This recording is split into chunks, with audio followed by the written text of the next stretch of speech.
Hello, everybody. Hope you're doing well. It is STARJUMP Shipyard. It is July 9th. It's I don't know what day it is. It's a Thursday. That's what day it is. Thursday. The wallpaper Thursday. man's coming tomorrow. That's why I know it's Thursday. So hopefully everybody is doing well and having a good week yourself. Obviously, Art is with me here tonight to run through this kind of lean episode, to be honest. We should probably actually, as you all know, I mean, it's not a big surprise. There is not a lot going on as Star Citizen right now. Okay. Though there is stuff going on, but not like big news. But regardless, we're going to get into all that. We do have a few things to go over, though, so we might as well jump right in. First and foremost, we do have a giveaway going tonight. I'm going to be giving away an Emoto Dashbot. The Emoto Dashbot, going to give away two of these bad boys. If you want to get in on it, all you got to do if you're over on YouTube is go to the link pinned to chat. Leave a comment on that new player guide video of mine. Hello, hi, how are you? You know the usual drill.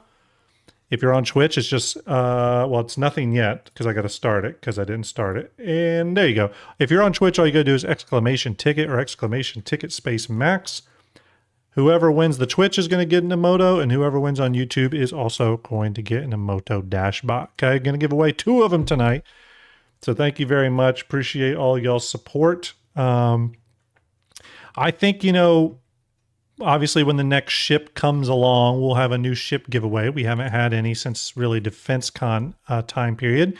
Well, we did do the giveaway for the Tilui, and just for full transparency, I like to keep it 100 with all of you. Just full transparency.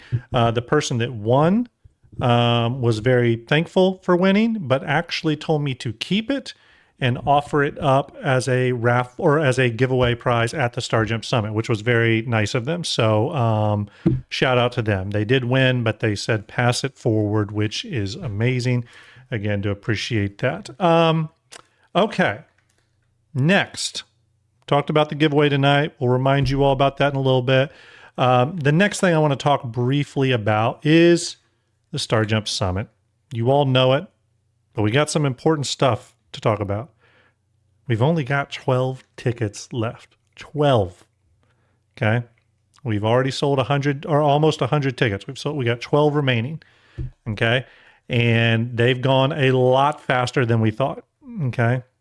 It's a lot faster. A lot faster than we thought. And I think that is partially due to just the amazing, the amazing guests that are going to be there. As I said last week, obviously STARJUMP will be there. Art will be there as well, representing STARJUMP. Griffin Gaming from Soul Citizens will be there. Thrusters and Dust will be there. Dusty Star with some of his crew.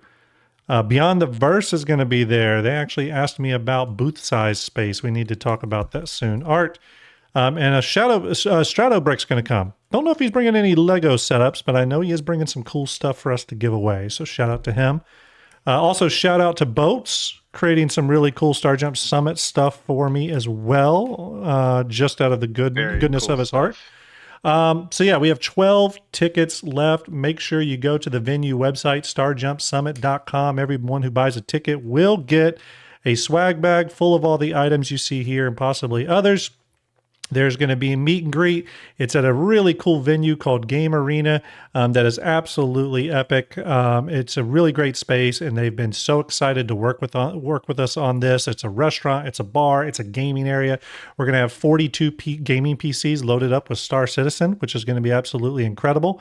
So while you're there, it'd be first come, first serve basis on the computers, but you'll have the ability to play Star Citizen right there. We're going to do some Fleet Viewer contests and much more. Panel discussions. It's going to be a really good time, and obviously a ton of raffles and prizes and all that kind of good stuff. If you want your tickets, though, you got to get in on it. $50 tickets. There's 12 tickets remaining, okay? You get entry into the event, a STARJUMP swag bag. You get a raffle ticket that is good for every raffle that is done that day. So if we do 5 raffles, if we do 10 raffles, whatever it is, your raffle ticket will be good for all of those. The prisoner says, where do you get all the PCs? Game Arena is supplying them. They are a gaming PC competition space. They have all the PCs and are loading them up with Star Citizen. This is not their first Star Citizen event, by the way. They've done others, so they know the community and they're excited to work with us on it. And then you're also going to get a STARJUMP discount code for merch, which is really, really cool. Exclusive merch. Actually, yes, exclusive merch. Exclusive. Can you tell them a little bit about what to expect at the event, at least at the moment, while I read this message? We are looking. Yeah, you're good. So we are looking at, first we're going to get everybody in there. We're going to get you guys all checked in. We're going to have panels going on every couple hours. I think we got 5 hours total. So I think it's like every other hour, we've got like a panel kind of section going on. We're going to have some contests going on. Great food. Great fun. We've got looks like I think we're ordering a poster that's going to get signed by everybody comes like a big banner. Everyone who comes will get to sign the banner. I'm going to send it to CIG. We're going to have a lot of fun nerding out. Pictures. Yep. And it's going to be a great time. Lots of fun things to do. Yeah, it's going to be an absolutely great time. And possibly an after party afterwards? It's looking like it. I think there's going to be an after party on Saturday night. It's going to be at a place called Level 1 arcade bar, essentially. It's just a regular bar that has tons of antique arcade machines or vintage arcade machines and pinball machines and stuff. It's going to be a blast. They do a lot of gaming stuff. It is about I don't know, what would you say, about 15-ish minute drive away from the venue. Depending on traffic. But you can take Ubers. There's tons of Ubers here for those of you coming in Columbus, so you won't have any trouble getting there. I'm sure there'll be some carpooling and stuff like that. Next. Gin and Tonic, I'll sign mine in print, and you still won't be able to. So Gin and Tonic said that he'll sign his in cursive, so no one will be able to read it. I'll sign mine in print. Also, nobody will be able to read it, and that's okay. And by the way, everyone, sorry if I get a few messages from my family tonight. I'm getting some sent to me and my daughter as well. But Art is going to yap away if I get distracted by something. But it's going to be a great time. And thank you to everyone who's trying to support. Those of you that bought tickets and everything, it's amazing. I've just been really kind of blown away by the reception of it. So thank you so much. Art, anything else you want to say about the event? So far, we do not have any confirmation from CIG showing up. We do not suspect that they will. Yeah, I doubt they will. If that changes, we will let you guys know. Yeah, usually from what I've been told, inaugural events, they don't generally come to unless it's just really convenient for them, or they're going to be in the same area around the same time or something like that. And I actually totally understand that and respect that. But CIG has always been very supportive of STARJUMP and stuff, so no issues there. Happy Merch says, any updates on hotels near the venue? We do need to get that up. There are... Thrusters and Dust is actually staying out by the airport. I know Sullis from Beyond the Verse, he's like closer to the venue, but I need to sort that out. Maybe that's something me and you can do, or start looking at the reviews on some of those hotels around that area. But a lot of the hotels around that area are pretty good. Yeah, I'll add it to my list of tasks. My master. Anything else you want to say about this event? I cannot wait for it to happen. Obviously. Okay. All right. Well, it'll be good fun. We're gonna have a lot of interesting giveaways, interesting things to talk about, and maybe a few little interesting activities that people could do aside from Fleet Viewer. Yeah, it's gonna be a lot of fun. Okay. Real quick, everyone, I want to talk about something that's important to me personally. We're going to take a personal detour real quick. I want to, some of you probably saw that I removed the donation link off STARJUMP Summit website. The reason is we've gotten plenty of donations. Do appreciate everyone's support.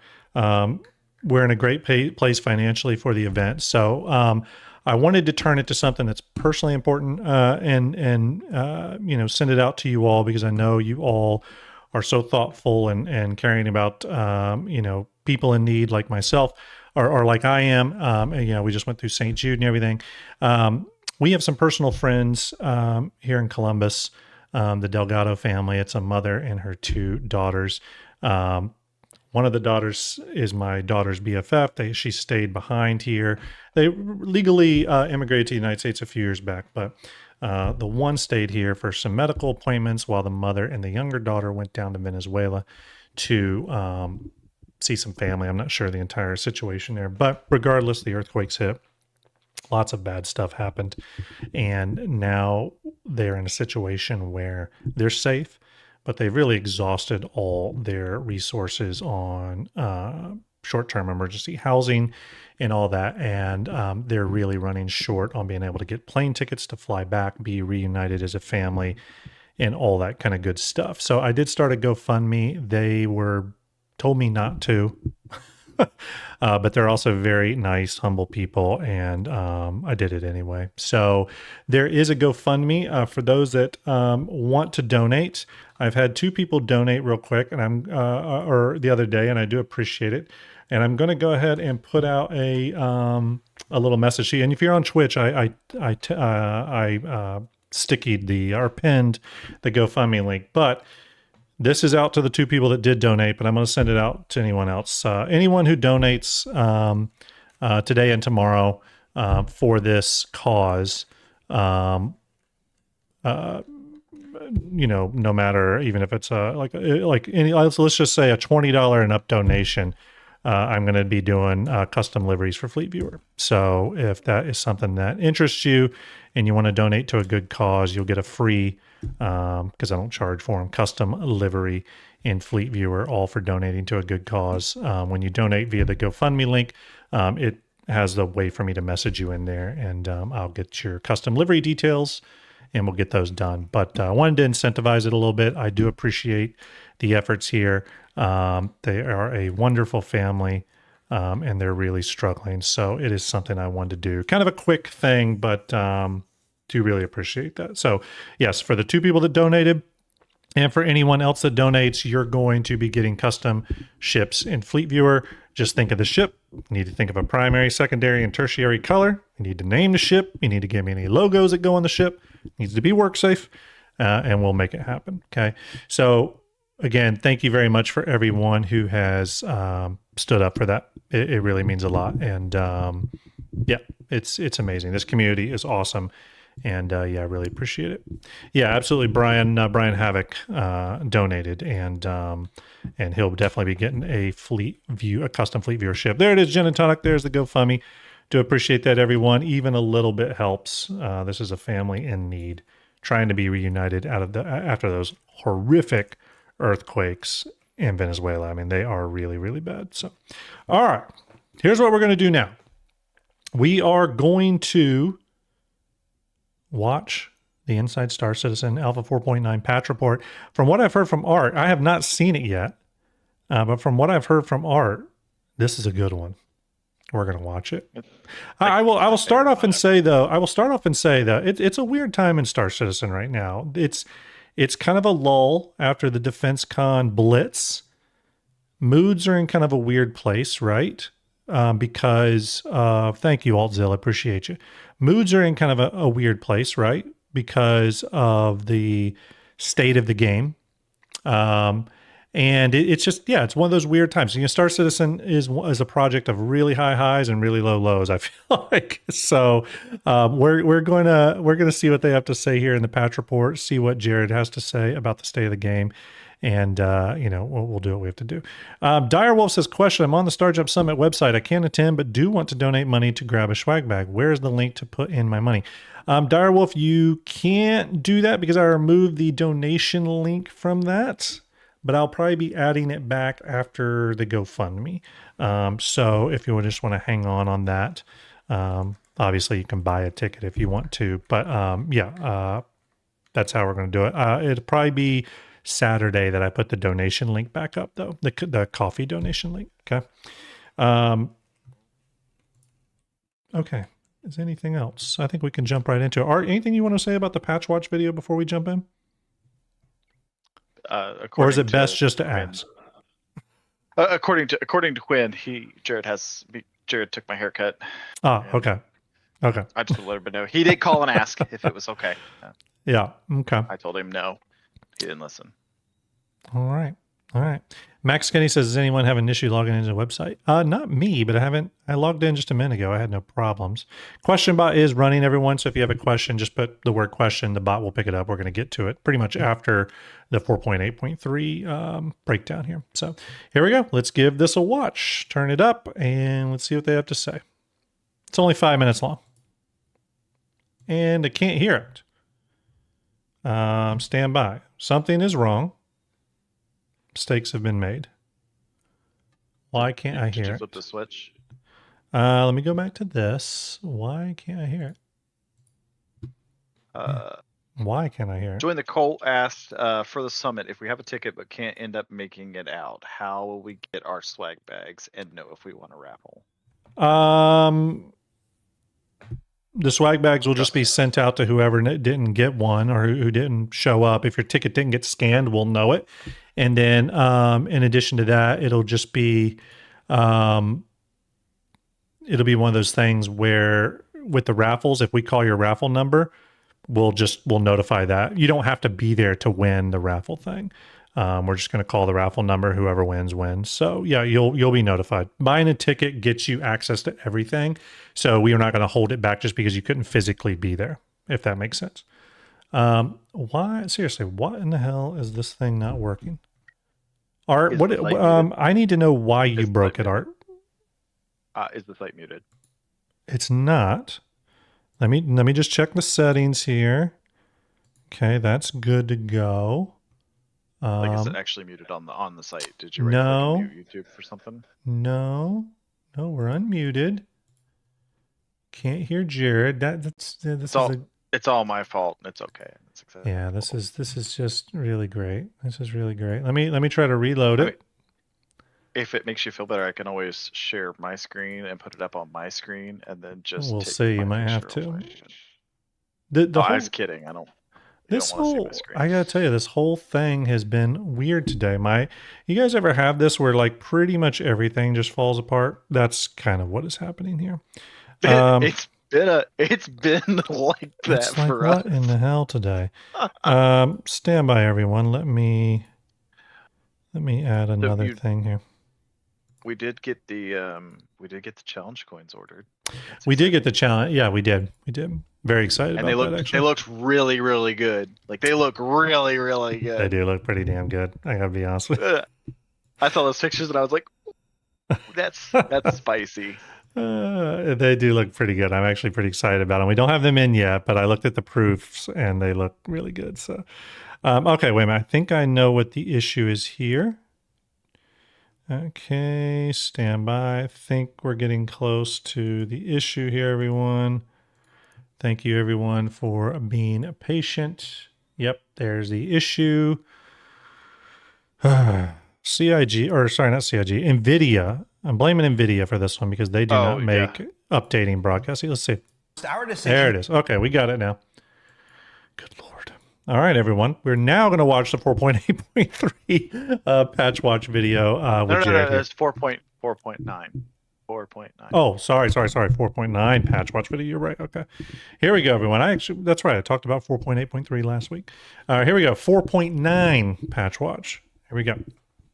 Last week, we announced our decision to move the release of our upcoming Siege of Orison operation from next week out to mid-August, giving us more time to harden the system supporting our first iterations of content instancing. Now, this change was made in equal parts our own desire to make the new content as successful as possible, as well as the feedback received by you, the Star Citizen community. So, the easy thing might have been to just delay all of 4.9 a month. But as we spoke about on the last episode of Star Citizen Live, there are a host of smaller content and feature additions, bug fixes, and quality of life improvements we think are ready to go now. So, rather than just hold all those back, we've moved Siege out of 4.9 into a brand new Alpha 4.10 scheduled for August, which will now let us release 4.9 next week with almost everything else originally slated. And as for those things, let's jump in now and see some of what next week's release is bringing with it. Here we go. Why did they choose a 400i? Teasing something with the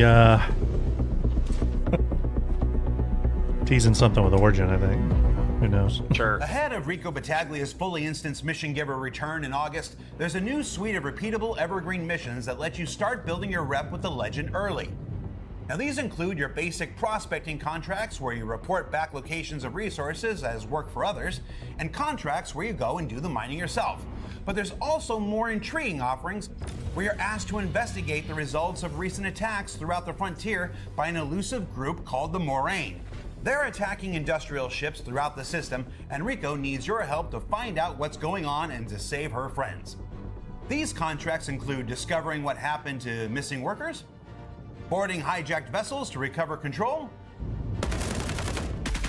retrieve data from suspected Moraine facilities, recover items from previously pirated ships, and even a little salvage of the remaining wrecks themselves. It's a nice primer for her full return in Alpha 4.10 and your further adventures with the storied Mission Giver. Quite a few overlapping In ship gameplay and loops vehicle involved. features, Pretty cool. Some long-awaited enhancements to the combat UI arrive next week, designed to help everyone better understand successful hits, penetrations, and damage to shields, armor, hull, and components. We saw previews of these in leaks, you know, what was it, last week or so? Yeah. Then newly improved ship flyby sounds are being reintroduced to the verse. With all new audio I just going to pause right there really quick. I'm actually really excited for this little change, and I'll tell you why. There's these things with Star Citizen that are more important than we realize, which are these like water cooler moments, right? The whole flying from surface to space to surface with no loading, you know, all that, the jump tunnels, you know, being able to walk inside your ship. One of the very first things I ever saw in Star Citizen when I was sort of getting into the game were YouTube videos of people doing flybys, and you just hear the engines of the ships go by at like whatever speed they were going by. And it just was really cool. And it was one of those things that said, man, I kind of want to check the game out. You know what I mean? It's not a gameplay loop. It's not a gameplay feature or anything. It's just this little thing that grabs your attention. And those sort of things are really important. So this is kind of just a fun little thing they're doing. I'm looking forward to seeing people do some fresh new flyby videos, because we don't get those as much as we used to. But yeah, should be kind of fun. Says intended to deliver greater immersion, drink. Oral fidelity, drink. And improved positional feedback, okay, during flight. Now, it won't be for every ship, but like other features such as components, engineering, and lamp, these will continue to roll out to more ships and vehicles in subsequent patches. So not all of them. There's also a new ordnance cargo container feature going in, adding dedicated frames for things like missiles, torpedoes, and bombs. Has there been, so since this has started with, let's use LAMP as an example. Yeah. So since LAMP has initially come out, have we had any additional ships really come out with LAMP that haven't been new release ships? No, I don't think so. And I think that's sort of been the stumble on it. John Crew, you know, has explained the issue. The issue makes sense from a 3D perspective.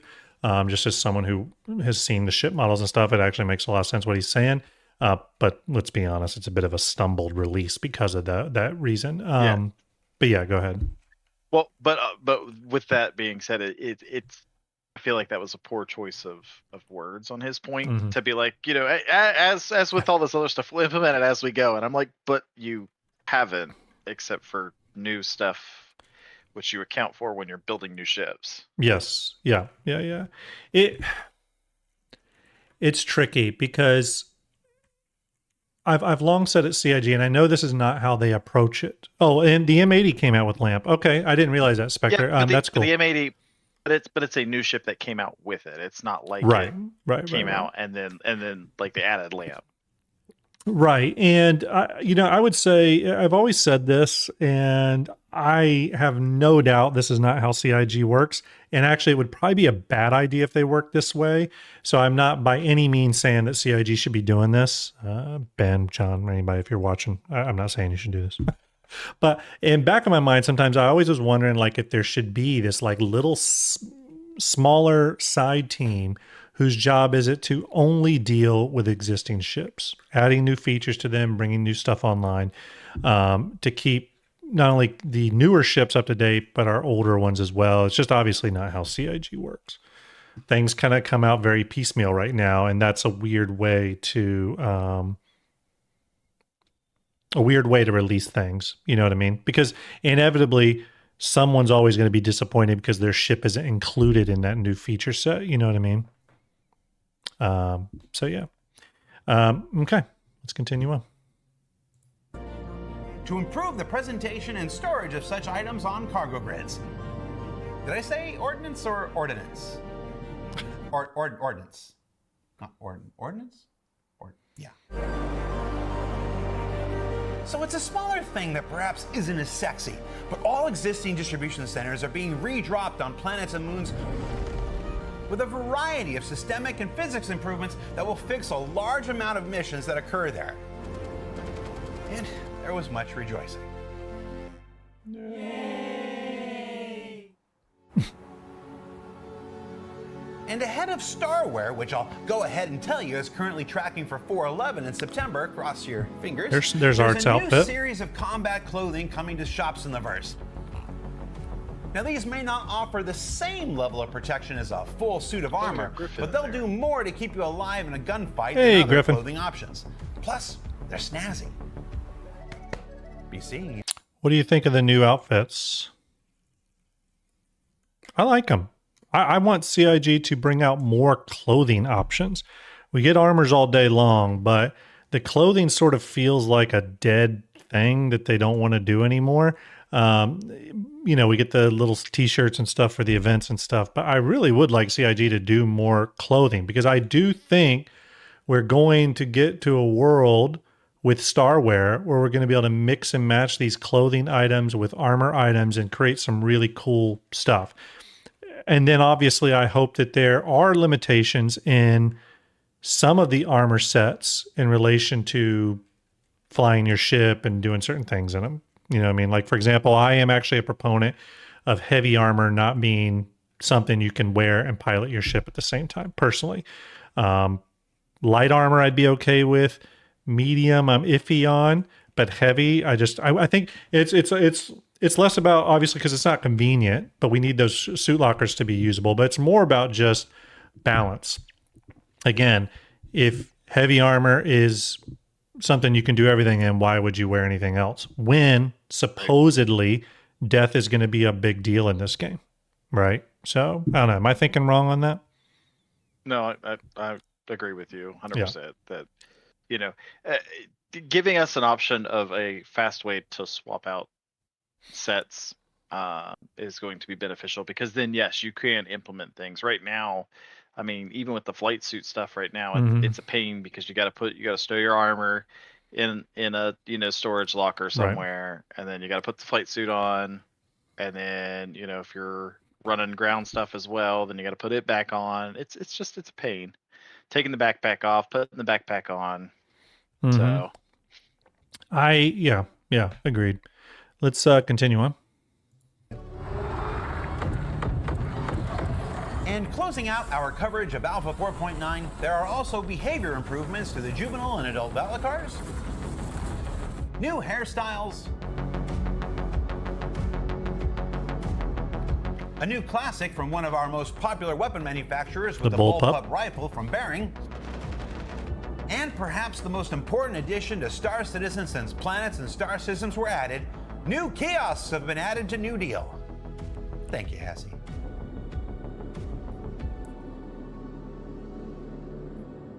So that's all I got for you now. Be sure you jump in next week to experience Alpha 4.9 yourself. And remember that not every fix being prioritized and work done now will come all at once. Also, to those of you who have been helping in PTU and reporting issues and helping Repro, we hope you'll continue beyond the release next week to help us ensure Siege of Orison is everything it can be when it arrives next month. For now, we'll see you at the Bash next week. There you go. So the one thing I would like, I'd like for them to kind of have done, with the fleet stuff, or with not necessarily the fleet stuff, but the munitions stuff now on the cargo grid is, and I think I've seen a couple other streamers mention it and content creators. I would have liked for them to been able to, you could snap some of those missiles together And instead of moving just one piece, it would move both of them, or a stack of 6 or 8 or whatever, depending on size and tractor beam. Obviously, you don't want to move, 10 Colossus bombs with a, little handheld multi-tool. Right. But being able to like move that on and off the grid Mm-hmm. as a piece would have been really, really nice. Yeah, and that's not intended. You can't do that. No. Okay. So when you snap them to the grid, all that is a visual piece. Oh, okay. It's just a visual to make it look like, because before when you would stack them on each other, like the torpedoes and stuff like that, there was a gap in between them that you could like literally see through and all that other stuff. Okay. So being able to just pick, snap those together and move things together would be fine. I have no issues pulling stuff off of like my ship's grid and loading, say, new torpedoes in a Polaris. I have no issues doing that one at a time, obviously. But the fact that I have to go back and forth to move missiles just because they're on a cargo grid is a bit annoying. It's kind of especially if I have like 30, size 2s that I'm loading up for a TSG or whatever to use for rearm and repair. Yeah. No, that tracks. I totally understand that. What do you think of the new hit markers? What's your thoughts about that? It's interesting. Would I say it overall changes the bigger picture of combat? It doesn't. But it is nice that, when you have people that are in gunner seats and stuff and you're telling them to target components, it is nice to have that kind of recognition of I'm actually hitting the component versus I'm just hitting, the hull. Yeah, I mean, I think the hit markers are, are something that need to be updated for a while. I just felt like the stuff they've had in there has been a little bit, I always thought it just didn't look finished. You know what I mean? Like it didn't look robust enough. But I do like the indicators on these and stuff. So I think that's a positive addition. The flyby sounds are a positive addition. But again, I mean, I know we'll get a new ship, but overall it looks like it's going to be a little lean. You know what I mean? 4.9 is going to be a little lean. Would you agree? I mean, we have seen some leaks regarding the space whales. I don't know if that's 4.9, 4.10, probably 4.10. That's what I've been hearing. But I think 4.9 is just going to be one of those, very lean patches. So, go ahead. Hopefully the bug fixing brings some excitement back to, people getting in and playing. It's been kind of lean because of lack of stability and issues, and the servers have been really kind of just dragging. In my experience, like it's just, if you're playing on a lower pop server, the NPCs are hitting harder. Yeah, it's more difficult. And then if you play on a high pop server, ships are jumping around, all kinds of other stuff. And it's insane. Well, this definitely isn't the first time. It's typical that we'll have a lot of activity in Star Citizen, not only in terms of patches containing gameplay and event stuff, but then also new ships and this new feature and that new feature. We just went through a pretty massive one with Defense Con. And then Alien Week right after that. I fully expected us to sort of now take that downward slope for a minute. I think that isn't totally unusual, but the addition of a not great playing experience has sort of just made the whole thing feel worse, from that regard. But with this pattern, there's going to be the upswing again. They're going to get past this. They're going to get the servers back up in ship shape. It's going to take a patch or two, but we're going to hit that wave up again. I think they say 4.9 in August? Is that what they said? No, it'll be going. You mean 410? Oh, 410. Yes, sorry, 410 in August, right? Yeah. So August, and then I think 410 is going to be that kind of start to swing up. Right, 4.9 next week and 410. I was thinking 410. 410 in August starts to swing us up, but I still think it's going to be kind of a slow build, but that's going to build up as we get into those exciting events towards the end of the year, like Best in Show and IAE, whatever they're planning around Squadron, all that, they're going to want the game to start feeling very playable again. So just expect the summer to be a little rough, which I know can be, not what a lot of people want to hear, but that's unfortunately what has to happen sometimes for them to get the damn game in a place where it's fixable. They've got to get it out there. Let us play it at scale. We've heard them talk about that a lot. Play it at scale, break it at scale, push it beyond its limits at scale, and then adjust from there, So, not a lot to talk about from a patch standpoint other than, we've been through this before. So I wouldn't get too panicky. It's not time to look at, selling your fleets off or anything. We've all been through this many times with CIG before, and with patches, they're going to have good patches. They're going to have bad features or bad patches. And sorry, I was just reading what the prisoner wrote there. About features adding to Gib 1.0, but also remember that we're probably going to get additional stuff added to 4.10, and then 4.11 is going to start to take shape once we get towards the end of July and beginning of August. So again, we'll start to get a clearer picture, I think, in a few more weeks on how Star Citizen is going to get itself back on its feet. Okay. Okay. And by the way, thank you everyone. We've had some donations come in for the GoFundMe. For the Delgado family. I do appreciate that. Remember, if you donate to the GoFundMe, I will be doing a custom Fleet Viewer livery for you if you donate $20 or up. So it is greatly appreciated. Please give to a good cause, to a family that really, really could get a lot of usage out of the money to help reunite them after the earthquakes in Venezuela. So thank you very much, everyone. These are close personal friends of mine.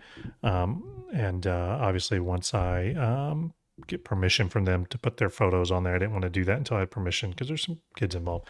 I'll put the family photos up there. But I do appreciate the donations. Several have rolled in on this stream alone. So thank you very, very much. I do appreciate it. Also, don't forget, everybody, we are doing a giveaway for the Emoto Dashbot. One of the coolest little flare items I think CIG's done in a while. Going to be giving away 2 tonight. If you want to get in on that and you're over on YouTube, go to the link pinned in chat. That is a YouTube link. Go there. It's one of my new player guide videos. Leave a question or just leave a comment on that video. Hi, hello, how are you? Whatever. It can be one word, but leave a comment on that. If you're over on Twitch, it's exclamation ticket or exclamation ticket space max to get in on that. Both people we choose, the random YouTube comment winner and the Twitch winner, each one of you will get an Emoto Dashbot. If you're curious if you can enter on both, yes, you can, because there's no way for me to really stop that. So yes, you can, to double your chances, everybody. Okay. Next thing I wanted to cover real quick was this. The July 2026 subscriber promotional items, which I thought were kind of interesting. Obviously, the Emoto Dashbot, which is a cool little thing you put on your dashboard. Your dashboard. It kind of reacts to things, kind of a Tamagotchi-esque sort of thing. But I swear, I think the connection here, the little Easter egg connection with the Emoto Bot, is that opening scene from the first Aliens movie, where the ship is powering up and everyone's in deep sleep, and they have that shot of the helmet that's sitting on the dashboard, and the reflection from the HUD starts appearing in the helmet. I don't know if that's the reference here, but that's my reference for it, damn it. So I've got to have one of these. But that is, the one that goes out to the Centurion level subscribers. And then the Klaus and Werner Gallant Conviction Camo Rifle, that's a mouthful, goes to the Imperator level subscribers. And they also get the Emoto dashboard thing as well. And then they've got the Companion Kit, which comes with the gun and the helmet. At first I thought this was some item, but it's just a magazine, I think, for the guns. It is. Okay, cool. But there you go. You get one cool. free. Yeah, you get one free magazine. Okay, that's cool. Per That's cool. I dig that. per weapon. So yeah, that's the July subscriber promotions. I think these are pretty cool. Sometimes these can be a little lame, but I think fun little things like this that I constantly think back to that presentation done at the CitizenCon thing where they talked about the decorator mode. Does anyone remember that? The decorator mode, which is going to allow us to not only decorate our ships inside, but we're able to enter a special mode that's sort of related to base building. And you're going to essentially be able to maglock those items in all these cool configurations to your ship. I really hope they continue to pile on the little flare items like this so that when we do get that decorator mode, we can all just go ham with it. You know what I mean? Because even if they drop that feature now, the decorator mode, I mean, some of us have got a few items to put in our ships, but not a ton of stuff. So I would love if CIG starts like putting more and more of this stuff out so that when they do release that feature, we have a lot to play with. So, and obviously through subscriber items, but obviously they could put them in game and lootable and all that kind of stuff. But that would be really fun. So there is your July 2026 subscriber items. All right. I told you it was going to be a little bit of a short show tonight. We got one more thing we're going to go through. It's going to be about an hour show tonight. We've actually got we've got some people that have also sent us some fleet pics too. Oh, nice. Okay, cool. Where are those at? They are in the stage chat. Stage chat. Okay, cool. So if they want to hop in stage when we get to them, okay, we can bring them up. Where is stage on the right chat? side of the screen? Right side of the screen. Right Sorry, side? he's learning. I'm learning. Stand by, everybody. Right side of the screen. Okay, gotcha. All right. Do you see it, or do I need to ping you? You need to ping me. You got it? Yep. Okay. Ping me regardless, though, because I switch channels a lot in Discord to look at various things. So being able to quick reference it is always nice. Thank you, sir. Okay. So what we're going to do tonight, we thought this would be kind of fun. It's a little bit of a downtime in Star Citizen, right? It's a little bit of a downtime in Star Citizen. It sometimes is cool to, oops, hold on a minute, everyone. I just did something stupid. There. Okay, there it is. Okay, I see it now. Thank you, buddy. But I thought it would be fun to take a look at our fleets, sort of take a mid-year look at our fleets. I was actually supposed to be on the part 2 of the tier list episode with Info Runners the other day. They recorded. I was not able to go, obviously due to the death of my family. But I thought we could at least do a little bit of something on this show where we look at Art's fleet, look at my fleet, see where we're standing, see if there's anything we want to change, maybe look at why we made certain decisions. We've had a few people post some fleet pics that we'll show as well, since y'all don't mind us showing those. I haven't used any of the fancy features to build my fleet pick. It's really just my fleet loaded. So I see Art is not either. That's what that is. No, that's like. Well, but, you know, to be fair, the stream wasn't posted until this morning. That's true. I'm sorry. I was like, well, we're doing another stream. He said he's gonna, and I pulled it up and looked at it. I was like, oh, we are. It's been. I'll be honest with you. It's been a kind of a crazy week. Obviously, a lot of bad stuff for me this week, but also just a lot of busy stuff this week. Me and my wife are remodeling several rooms in our home. I've also been dealing with StarJump Summit stuff. It's just been a little crazy. And it's been a slow time in Star Citizen. It really has. So when those slow times in Star Citizen happens, it's good to sort of take a breath a little bit. You know what I mean? Which is why I, really push everyone, join the Discord, say hello in there. The conversation, continues. So, okay. Here we go. Let's start with Art. We're going to start with Art. Oh, really quick. You know what? We're not starting with Art. We're going to start with something else really quick. I was going to say, start with something else. No. We're starting with you, but we're going to start with one other thing before you. I want to point everyone's attention to this little icon. Right here. Oh, that, yeah.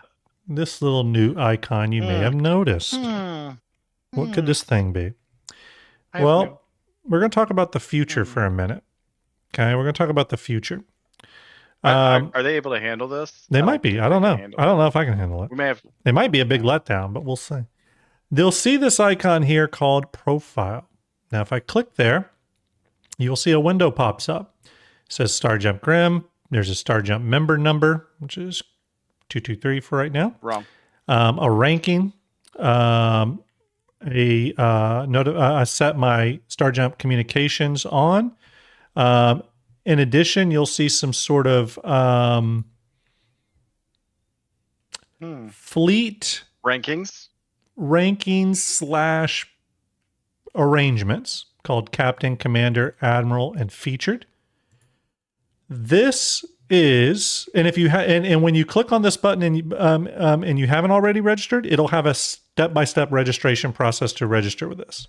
Okay, and then you'll get your member number and all that stuff. What is this though? What is this thing for? This is the beginning of a deeper level of support and integration in STARJUMP Fleet Viewer Hangar Link. Okay.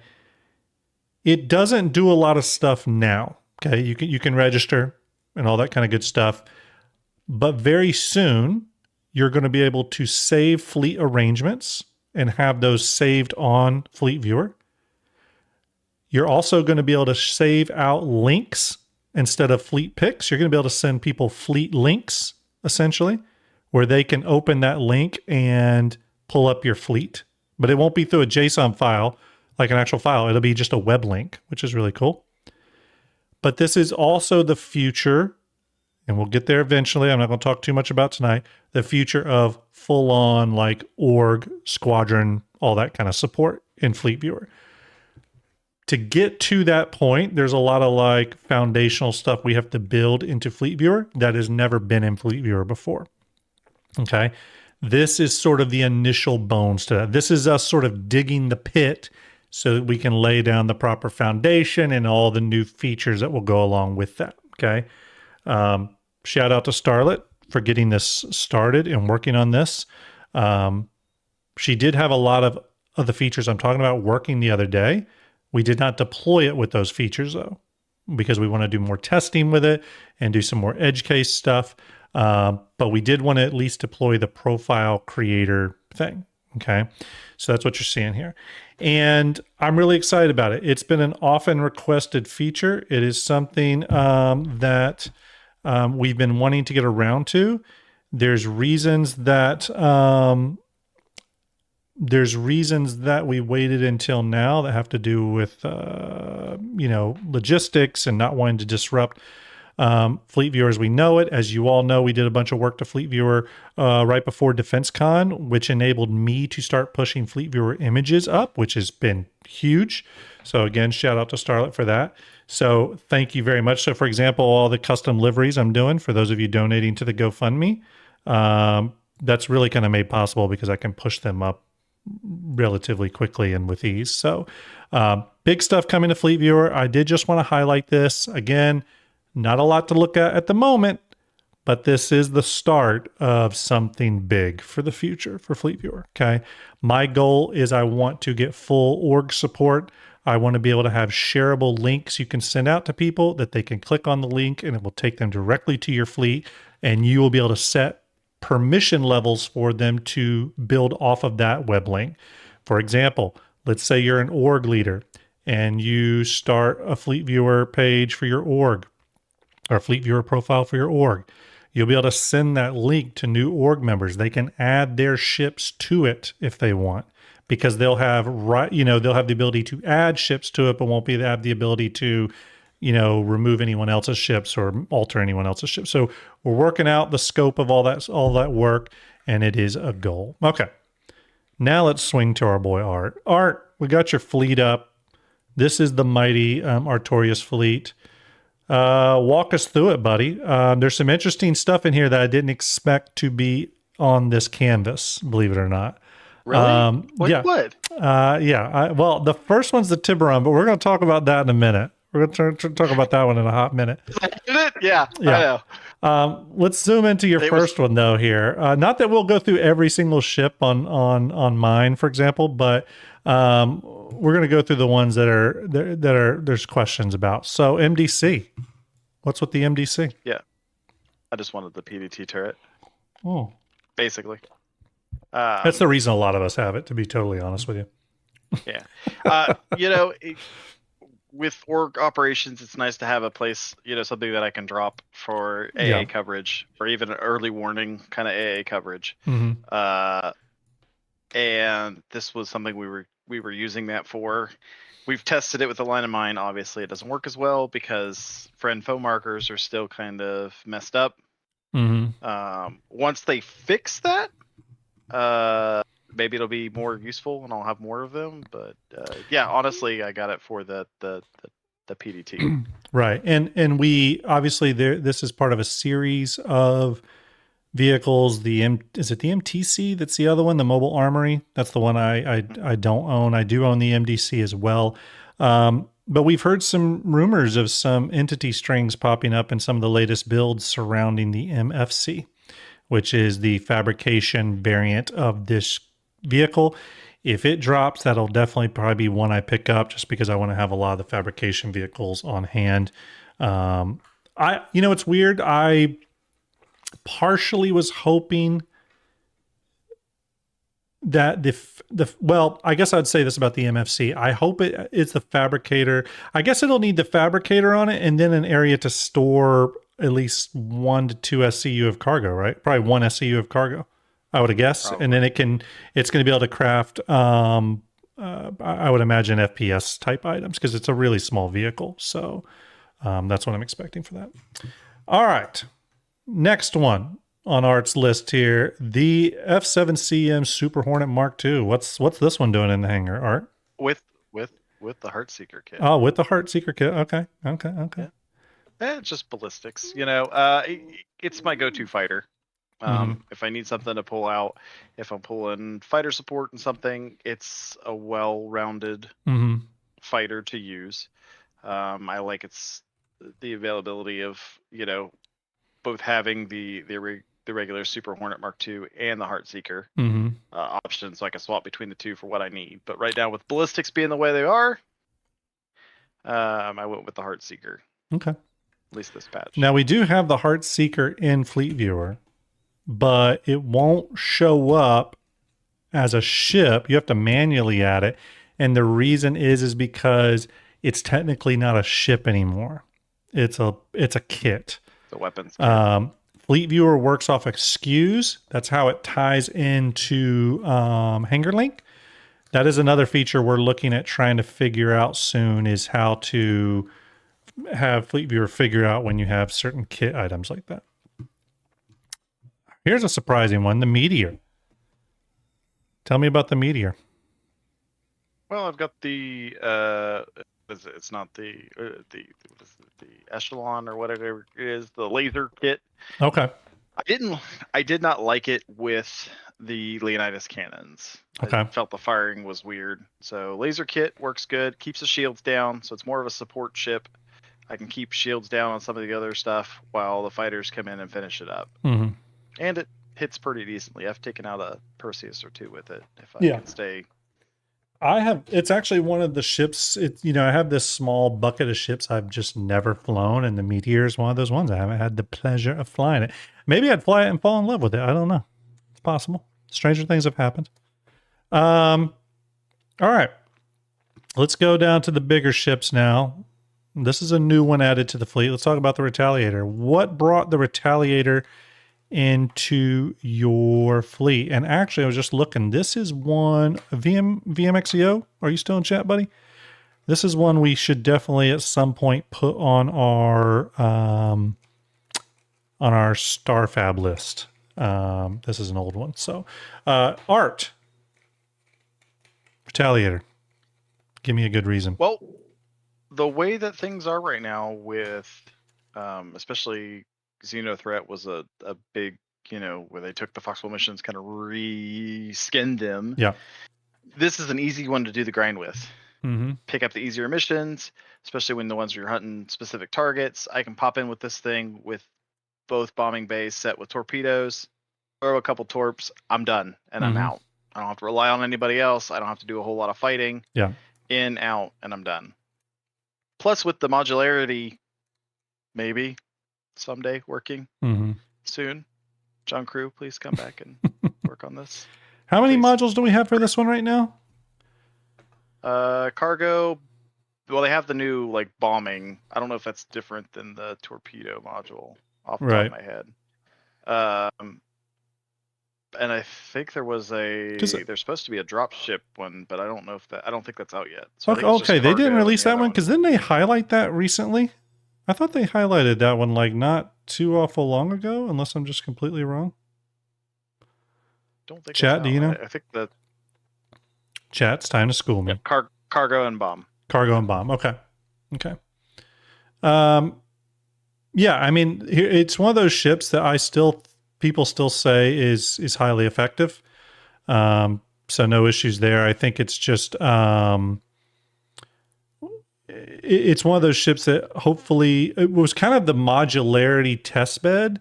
So I think from a modularity standpoint, I think CIG's just still got to get more of the modules out. Do we know which modules are like still slated for it? Eagle said living quarters Living and dropship are later. Right. Okay.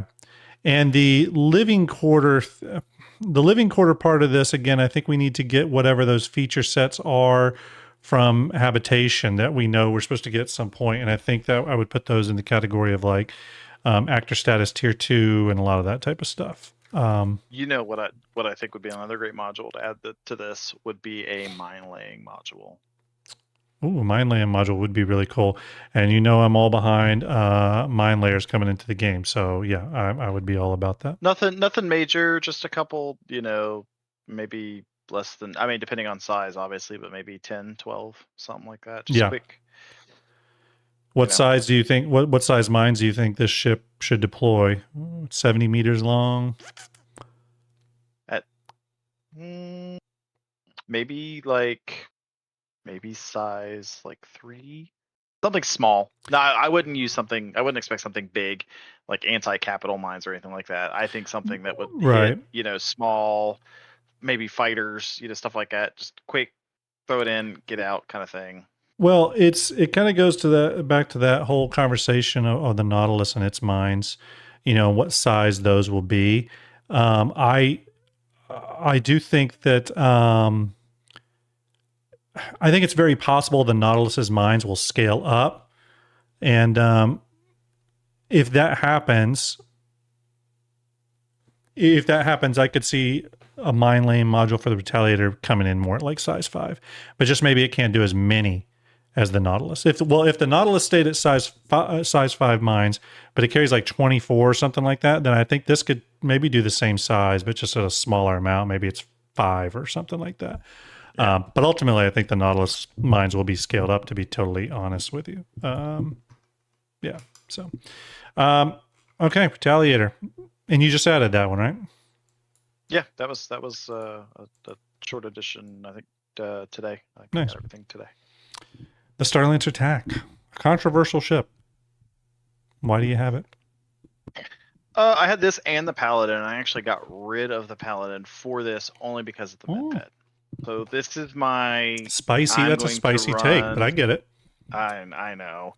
I'm gonna go run something as simple as like Tech Smuggler, and I'm gonna run it solo. I can take this thing, hide it somewhere up in the stuff. Don't have to worry about the Vandal ship blowing it up as much.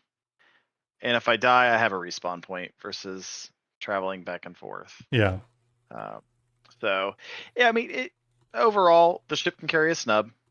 So that's some snubs, not all, but some. It's got enough in the back end that I can actually fit a what is that? A storm. Storm.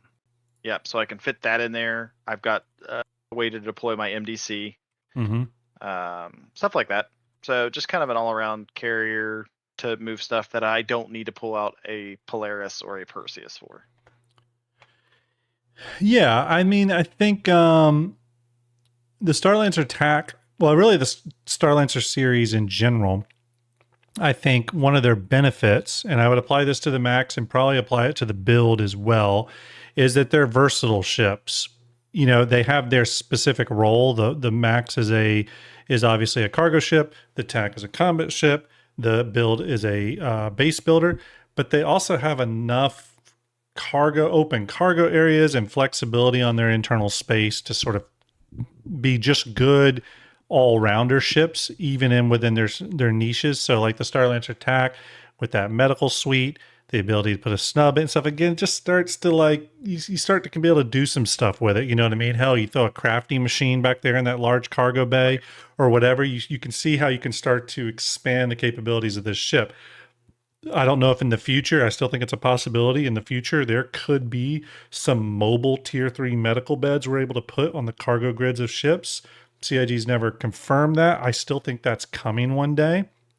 it will just draw power from your ship and take up cargo room, and probably a lot of cargo room. But if something like that happens, you can start to see how these ships start to get kind of versatile. Yeah. You know what I mean? So Yeah, I mean, yeah. I love the ship for everything but the pilot area. Right. That whole. Not a fan it's of the horrible MISC. Not a fan of the MISC layouts. the little windscreen that I get that's supposed to be my viewport. Yeah, I- not a fan of that at all. I still think it's one of the better ones, though. Like out of the MISC, out of MISC ships, I still think the Starlancer attack. Like if you're going to have the big dashboard, it's still one of the ones that has sort of the nicest feel in it. So yeah. Now I've been pretty open and saying that from a design standpoint, the Starlancer series is one of my favorite from a MISC design standpoint. They're not without their problems. I famously had a Starlancer Max for a long time, and it did do a lot of cargo pretty well. But there was a lot of things it didn't do great either when it came to cargo. But again, that's not a knock on the ship. Every Star Citizen ship has those things. There's, like I said, and this has been said on other stuff too, there is no perfect ship. You know what I mean? There's no perfect ship. So yeah. Okay. Let's keep going. Next one. This one, I know you're a big fan of the Perseus. Tell us why. Tell us why this is the combat ship to own. Well, I mean, it's got a size 8 gun. What more do you? It's a decent ship with a big gun. Mm-hmm. You can hit ships that are bigger than you. You can hit ships that are smaller than you. You've got torpedoes that are size 5 that I can smack fighters with. The availability on this ship to throw torpedoes, not just straight in front of you, but you can free look and throw them. Gives you some extra versatility. How's the punch on the size 5 torps? They hit pretty good. They hit pretty good. It's solid. Yeah, it's solid. If I've got some light fighter nonsense, I can just throw it, and I'll. Obviously, they're not trying. They're not in any way playing in the same playground as the size 10s on the Polaris or something. But the nice thing about those size 5 torps is you can be a little bit more free in your firing of them because they're not as expensive to restock. So, true. Yeah. Anything you would like to see change in the Perseus? I mean, let me ask this: is the Perseus like a hangar, like a special ship for you in terms of like this one's not going to be melted anytime soon unless CIG comes out with something that just destroys us? Okay. This is a staple. This will never move. I was going to say Hangar Queen, but that's not. Hangar Queen is something you never take out, but you actively take the ship out all the time. So I knew that wasn't the right word for it. I mean, look, I'll say right now, the Perseus, in my opinion, is probably one of the best examples, and I think the Galaxy will be this as well. That's why I'm really excited for the Galaxy. The Perseus currently is the best ship in the game from an exterior and interior design standpoint in terms of it learning from its matured manufacturer kit. CIG brought in all the lessons, all the work that had been done previously on the other RSI ship and just knocked this one out of the park. There's not a lot of flaws with this ship. There really isn't. Even for people that aren't big Perseus fans, I don't hear a lot of complaints about this ship. It just does exactly what it's supposed to do. Okay. Now, fast forward into the future when we get the other big feature that this ship is known for, and that is its ability to fire all different types of ammo varieties, from incendiary to many others. That's even going to get more interesting with this ship, right? But we hope this same thing carries on over into the Galaxy. Now, another ship from a big manufacturer in this size category that was released recently was the Ironclad.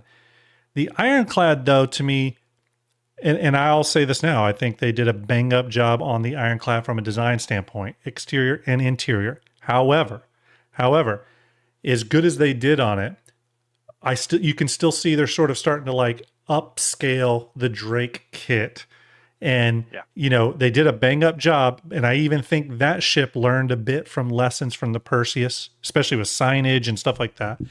But the Perseus is just a great example of them churning through a manufacturer for a few years and it culminating into this. And I think what that means is we're in for a real treat with the Galaxy.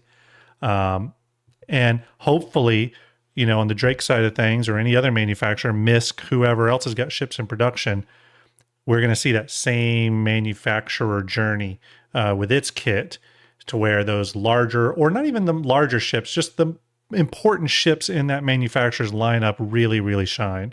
And hopefully that's what we're seeing here. But I think the Perseus is currently the best example of that in the game. You know what I mean? Who's it? Dom says Perseus will definitely win BIS this year. I think it deserves to. Probably. Again, and I don't knock the Ironclad with that. I think the Ironclad's a really cool and successful ship.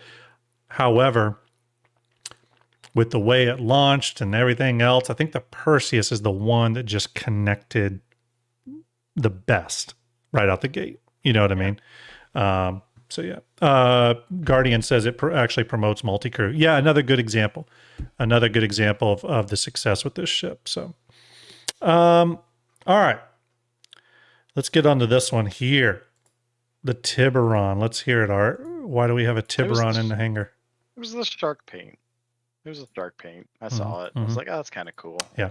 No, I wanted to give, as somebody who does not own an Idris, I wanted to give the laser a go and kind of see how, and the concept of the ship, you can pair this with a Perseus and you'd be a pretty nasty team. Somebody's keeping shields down, the other one's pelting the hull. Maybe you have another one kind of additional, pulling security or doing, so putting them together made sense.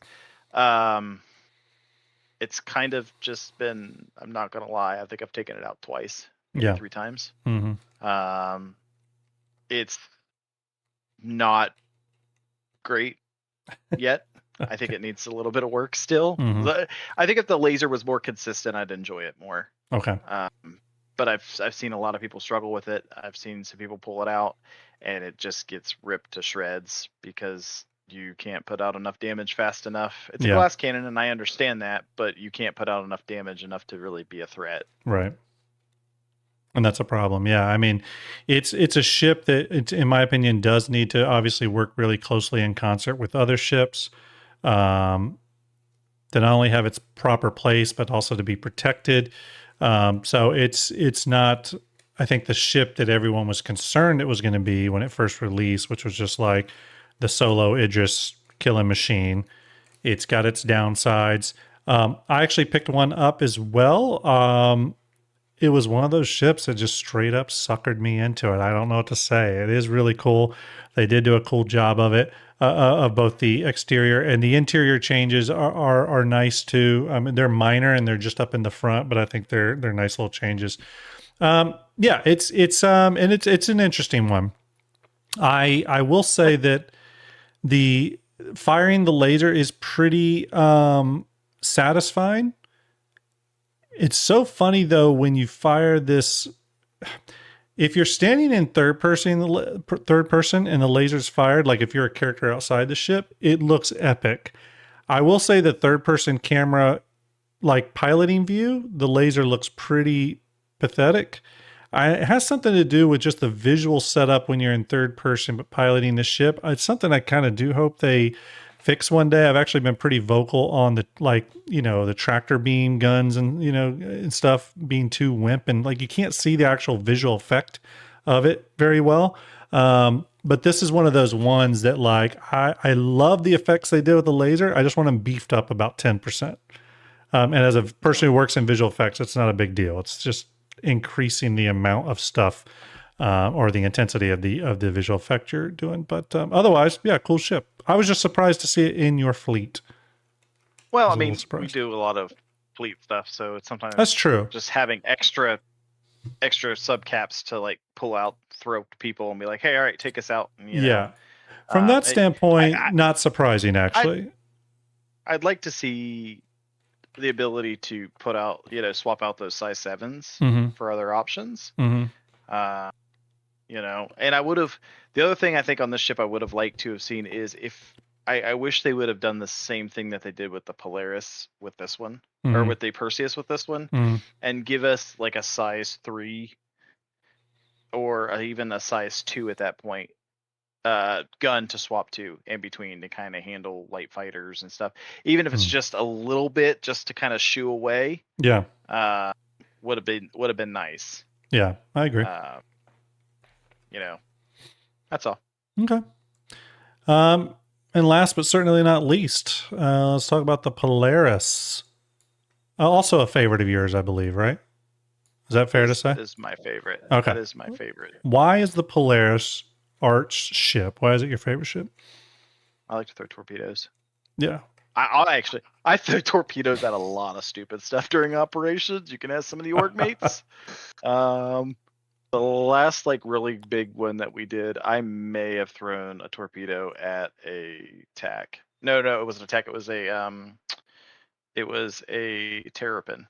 Oh, okay. Because we were running in to take over Hathor, and they were moving away, but they weren't moving away fast enough for my liking. So okay, torpedo.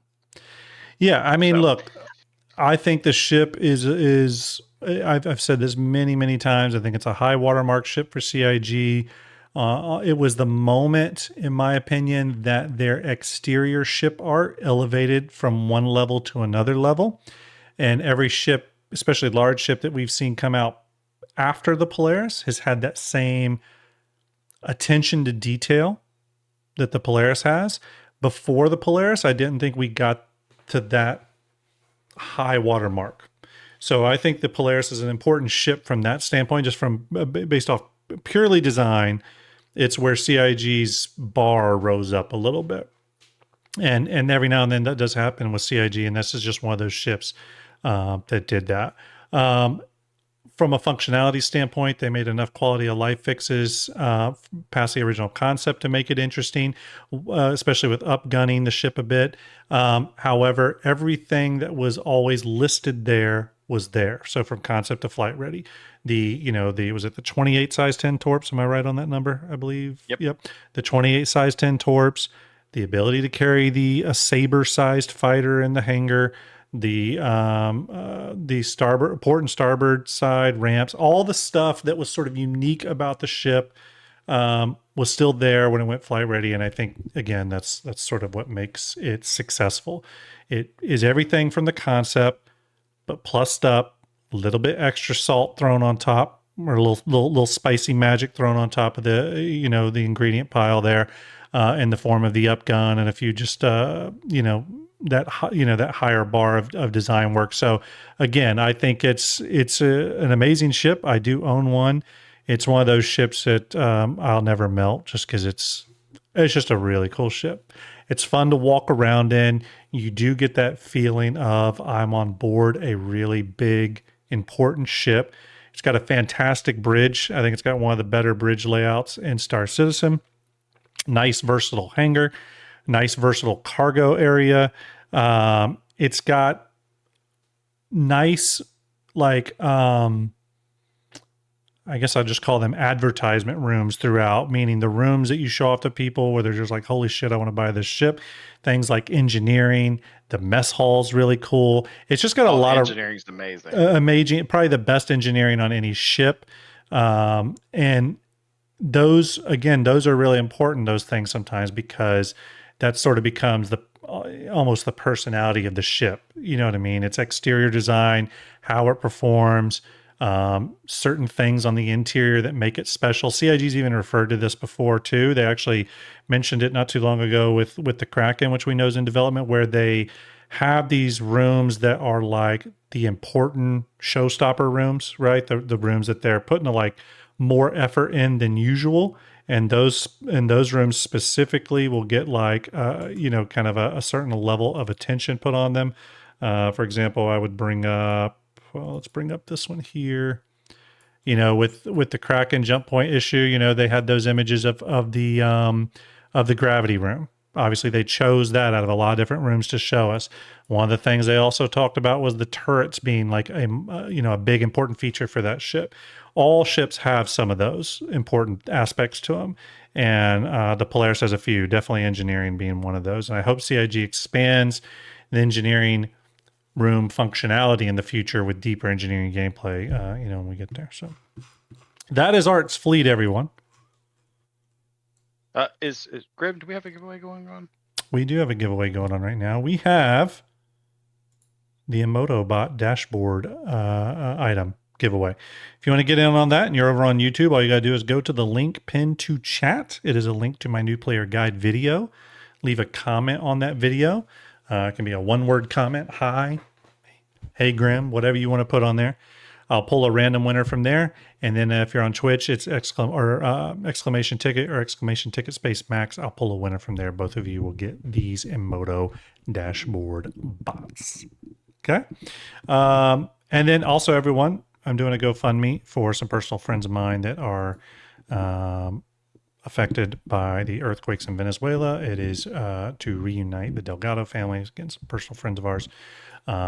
That is going on right now. Do appreciate any and all help. This hasn't been updated. Let me update it real quick. We've had quite a bit of money come in, 8 donators so far. Thank you so much for that generosity. I cannot tell you how much it means. And I'll tell you right now that everyone who donates will get a custom Fleet Viewer livery and STARJUMP Fleet Viewer. Okay, I'll get together with you. I will get your ship information, and I'll start working on those very, very soon. Again, it's not instant because I do have to create them, but it'll be worked on over the next couple of weeks, and we'll get it in there, okay? So thank you very much again, everyone. Appreciate that generosity. It goes to a very, very good cause. So you are all legends, as always. All right. Here's my fleet. I'm not going to go over every ship. I'm going to pick out a few out, just a few, and get Art's opinion and chat's opinion, okay? This is over many years of playing the game, slow build up. I want to zoom into these two first. These are the first 2 ships I want to talk about. Here's the question. I don't need 2 ironclads, and I still have not made the decision on what is the right ironclad to own.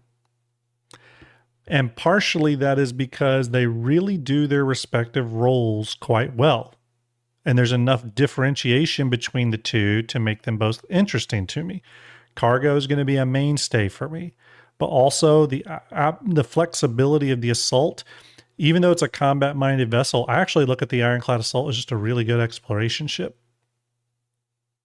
If it had a medical bay in it, that'd be great, but you can park a NERSA in there or a CAR with plenty of room to spare, and you get the medical capabilities. You could put crafting machines in there to craft stuff. It's already got a small crafting machine in it, though. It's got the detachable command module. To me, it just makes a pretty damn good little exploration ship. You could put, all the ships in there you need to build that functionality out. You could put a scanning ship in there, a little cutter scout. You can put the C8R in there. Again, you can start to build this ship that is just pretty much great for everything. Not the best at everything, but pretty good for things. So I don't know. That is a decision I have to make. Chat, chime in there if you have thoughts on what I should do, but I'm still making a decision. I'm not going to keep both. Can't keep both. We have to make a decision at something, at which one of these is going to get melted. But that is one of the current question marks of my fleet. The Tiburon is probably just a visitor. It's a tourist to my hangar. Sergeant Perry with the hydrate. Thank you very much, buddy. The Tiburon, just a tourist. I think that for me, when it comes to fleet-based gameplay like this, I'm probably better served being on a turret and being more helpful in that way instead of being that butthole out there at the Tiburon, just firing wildly with the laser. I'm going to leave that up to Art because he's a lot more controlled and tactical than me. I will just be out there shooting my laser pointer. You haven't rode with me yet. That's true. I run into things. I pilot capital ships because I crash smaller ships a lot. So at least if I get a capital ship, if I Yeah. Crashed once. I have a chance of surviving. Yes. Yes. So Absolutely. Well, it's just one of those ships. It was kind of a guilty pleasure ship. Eventually, something's going to come along that this gets melted for. And I'll tell you what it could probably be melted for. Something I don't own. If I zoom out, you'll see I don't own this. What it will I'm probably... gonna go with what is the Liberator? You're right. Probably the Liberator. And here's why. It ultimately comes down to how I play the game. And I do think I am going to be more of a support-minded player, especially in combat scenarios. Either support and or defensive combat type stuff. So Nautilus Mine Layer or support. And I look at the Liberator, the Kraken, even ship, the Nautilus. I look at a lot of those ships as being those sort of support ships, and I really like that versatility. So while the Liberator is not on my definitely going to purchase list, it's on my possibly will purchase list. We'll see how CIG gets where it gets the ship. If it's not what I want it to be, then I won't. But the ship that would be melted for that, because I'm not putting any more new money into the game, but the ship that would be melted for that would be the Tiburon. That would be sort of the ship. Next, let's talk about a few others here. The Hull D, the Orion, the Banu Merchantman. All interesting ships that I probably wouldn't normally own. However, I do really like the ships. It's just that I got them for such stupid prices that I cannot melt them, or I would literally be lighting money on fire. You know what I mean?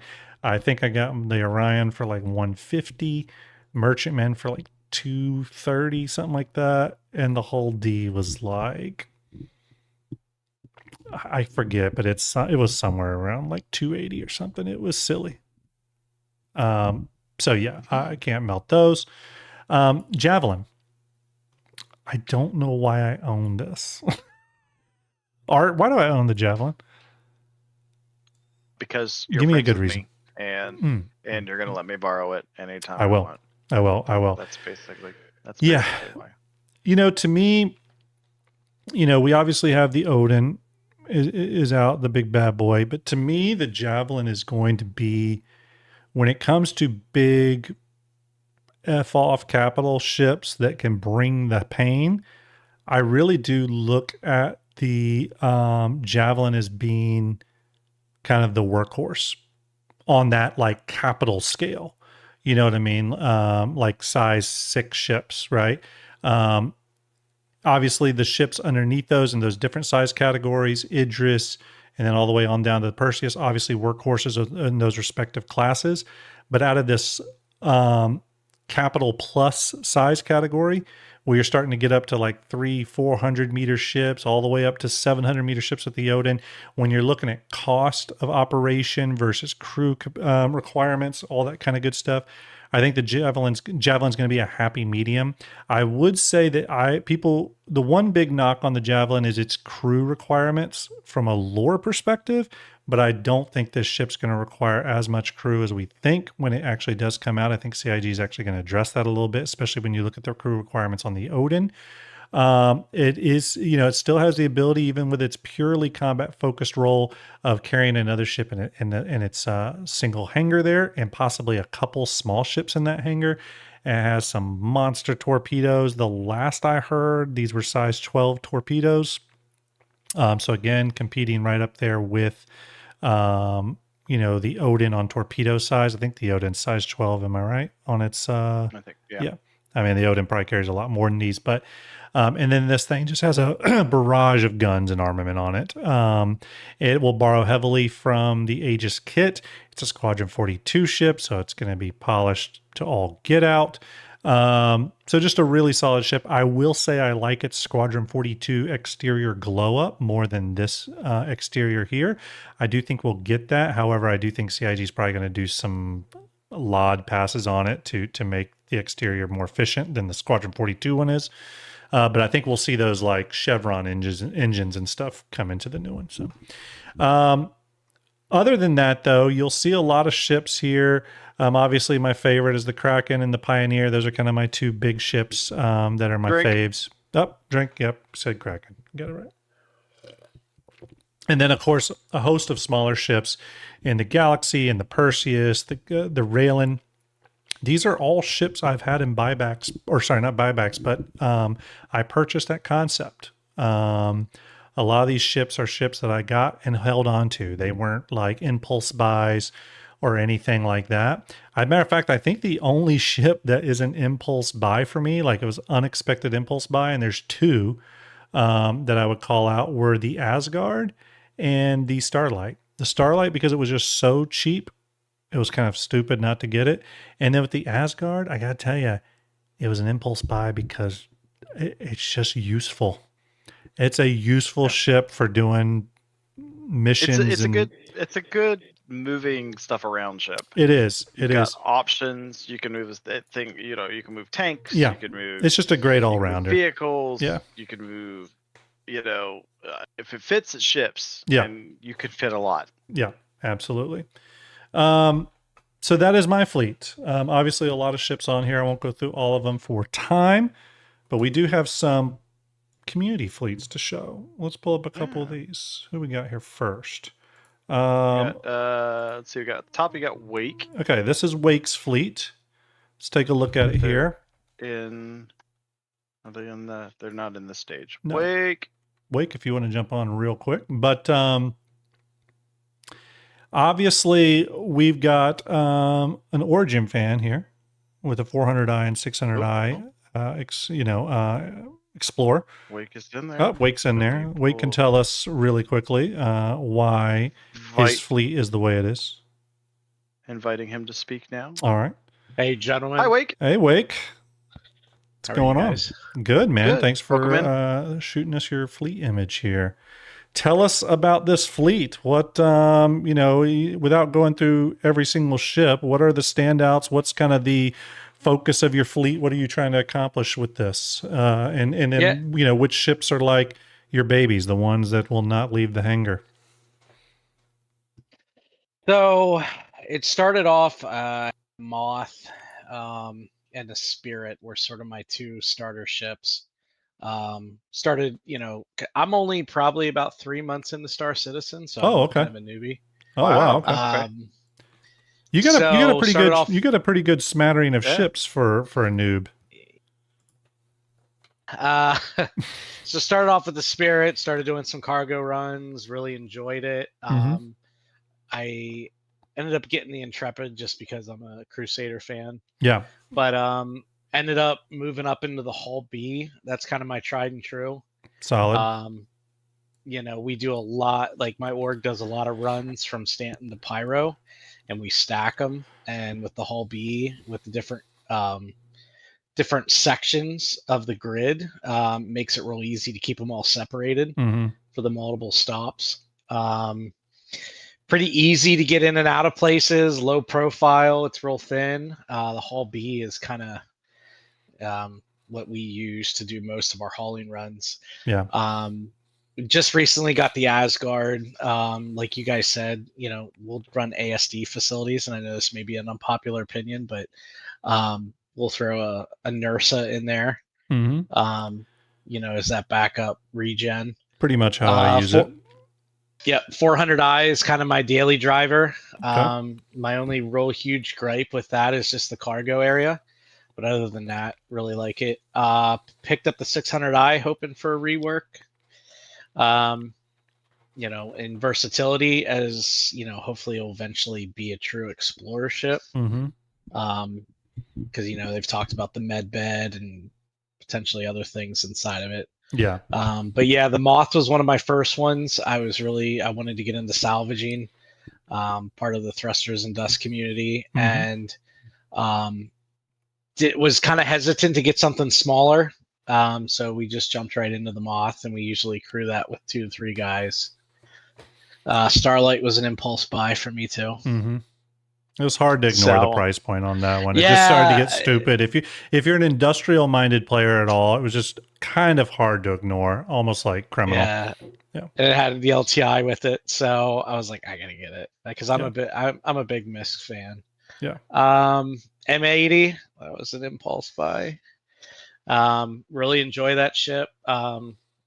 Definitely does a lot of damage out in the field. Only gripe with that is just it can't take a lot of hits. It's very fragile. But the Super Hornets, the main one I rely on, we've been doing the Idris the last couple nights, and I'll go into it with that, and it holds its own. Galaxy was probably one of my more recent, just looking for the versatility. The other gentleman in my org has a Perseus, so I'm hoping as the org grows, kind of use that as the medical fallback ship and whatnot. But we're also looking forward to the refining with that. We can go out different areas in Nix and do some refining. So, but cool. Got some of the smaller ones there, but they're pretty self-explanatory. But that's my fleet. Yeah, no complaints from me. I mean, I think you got a pretty well-rounded fleet. It seems like you got one of the better ships in each of those categories to do that specific role. You know, you really can't go wrong with the Hull B for cargo. It's one of the ships that I don't own, but that is kind of always itching behind my ear that, hey, you should really look at that one just because of, you know, how well done the ship is and how easy it is to transport cargo with it. And obviously we talked about the Asgard, so I think those are solid. Your 600i rework, I don't think you're going to have to wait long. I'm honestly starting to think that sometime next year they're going to start on that. Yeah, that's what I'm hoping for, because right now it's broke and you can't even get into the back of the ship. So. Right. So yeah. And then the Galaxy obviously will be a big deal when it comes out. The big question mark there is what modules are launching with it, what that's going to look like, all that kind of good stuff. But like we were saying with the Perseus, if CIG continues down that path with RSI ships, it should be a home run because they've been doing really well with those. So. Yep. A lot of my ships. One last thing to add. A lot of my ships, I'm focused on base building. Yeah. How can I support once we get a base set down? How can I support that operation? So. Yeah. Very cool, man. Well, thanks for sharing your fleet. We appreciate it. Thanks, gentlemen. Cool. Later. See you in September. See you in September. All right. Let me bring up the next one here. Who we got next? We got Dom's mining fleet. Dom's mining fleet. There we go. There's Dom's fleet. Is he in here? Is he coming in? And who else do we got? We're not going to be able to do a ton of them tonight, everyone, because I'm on a limited amount of time. Oh, yep. He is on stage. But we can go through some of them, a few of them here kind of quickly. And but you know what we need to do? We need to do, now that we have our stage, now that we have our stage that's system. That's why I did this. Yeah. That's why I did this. We're going to be doing shows like this more often. So if you're interested in doing something like this, where it's like a fleet critique thing, fleet critique, that'll be good, because that way info runners won't get mad at me for their Fix My Fleet show. I can call mine fleet critique and have Execute get angry. We'll see. Tom, how are you, man? Doing good. Hey, Art, good to hear you. Good to see you. But Grim, it's truly an honor. You are Star Citizen's cool uncle. Hey, I took my daughter to the doctor's the other day, and the nurse in there talked to my daughter and said, "Who is this? Your grandfather?" So I'm officially a Star Citizen grandfather, but I appreciate you for saying that, Dom. I appreciate it. Yes. It's very nice of you. And it's funny you bring Execute up, because he actually has influenced my fleet a lot. Every time I think I'm going to buy a fighter, I imagine him yelling at me, and then I don't. There you go. Yeah. There you go.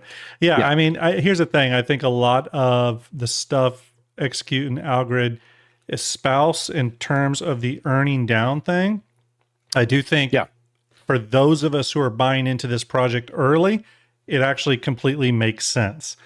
For the people that come in at 1.0, I don't know how much sense it'll make, because you can start earning things permanently. But for those of us early backers, the earning down, ethos is I think it holds true. And it's something that I try to do. It doesn't mean I don't get sucked into the occasional small ship or fighter. Yeah. But by and large, it has, helped me from buying too many ships that could earn in game. But talk to us about your fleet. Sure. My fleet has one goal, and that is to make me wicked rich. So you won't see a whole lot of combat ships here, except on the lower end. Mm-hmm. So this fleet is basically centered around the Orion and then moving the cargo that the Orion produces. Mhm.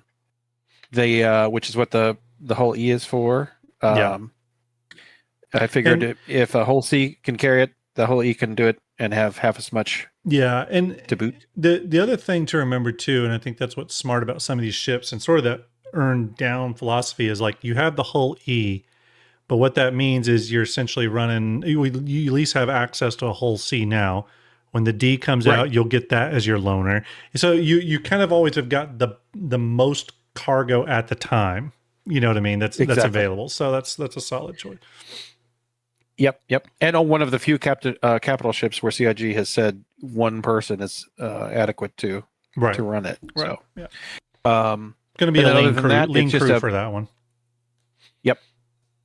Other than that, the rest of the fleet is based around acquiring resources. The Banding Merchantman is for selling the trinkets that we make, and the Galaxy is for finding new faraway spots to make little resource gathering bases. All right, here's a question for you. Ironclad Assault. Why'd you go with the Assault over the cargo variant? Well, for one reason. We don't know how large. Once I find a base, I usually play with my best friend and my son. We're going to need some way to transfer an Auxilia or other base making vehicle down to the planet. Yep. There's no guarantee it'll fit in the Galaxy, but it should fit in the Ironclad Assault. Yeah, that's a good point. So, a lot more versatile. Like you, I plan on using it. Right. I agree with you. I think it's actually a pretty good exploration ship, the way that it's worked out. You could land it. I could have my 2 crewmates building the base, and I could be searching the perimeter with the command module. Very cool. Yeah. I mean, looking at your fleet, we've got a lot of ships that overlap, obviously. The Reclaimer is one of those ships, man. It's almost heartbreaking because I had the Reclaimer. I will get it back because I do have it in buybacks. Yeah. It's one of the ships I've had the most fun in Star Citizen when I went out and did a multi-crew Reclaimer night. It's just, damn, it's a ship that needs some love. Like CIG just needs to do it past. The funny thing, though, with the Reclaimer, while it does need an interior rework and there's going to be some major rooms that change, I actually hope that they don't completely change everything. There's a lot of really cool stuff inside the interior of the Reclaimer. There's a lot that works really, really well. But I do hope it's prioritized soon. It's a ship that right now you can go out with a group of people and have some of the funnest, hours together ever. So I do hope it's a ship that CIG does turn some attention back to at some point. I agree with you 100%. And part of it is because it's more instant gratification than mining. Like with mining, you have to then take it to the refinery and wait 7 hours. Yeah. But your whole party can split up the material from the Reclaimer instantly. So cool. Awesome, dude. Well, thanks for sharing your fleet, man. Thanks, you're going to be at the summit, right? I will, with my son and my best friend. Awesome. My best friend's flying in from Maryland just to show up at the summit. Damn, very cool. Very, very cool. We're excited to have you. And for, again, anyone listening right now, you're going to be at the summit. We're all going to get to meet each other. It's going to be great meeting you in person. You will get to meet other people within the STARJUMP and Star Citizen community. So it's going to be a good time. It's going to be a good time. I cannot wait. Thanks, brother. Appreciate it. Thanks. Later. All right. Who we got next? We got Griff. Where's Griff? Is that the one you posted? That is the one. That is the very last one I just posted on the bottom there. Yeah. Hey, Griff. He's in here now. What up, Griff? Hey guys, how are you? Good. Everyone, that voice. Can we just? Yeah.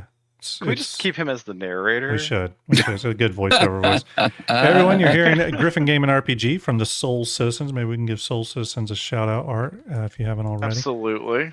Thank you. Griff, thanks for joining us, buddy. You will be at the summit as well, right? Is that still the plan? Yeah. Oh, definitely. Because I've been advertising it's on the calendar.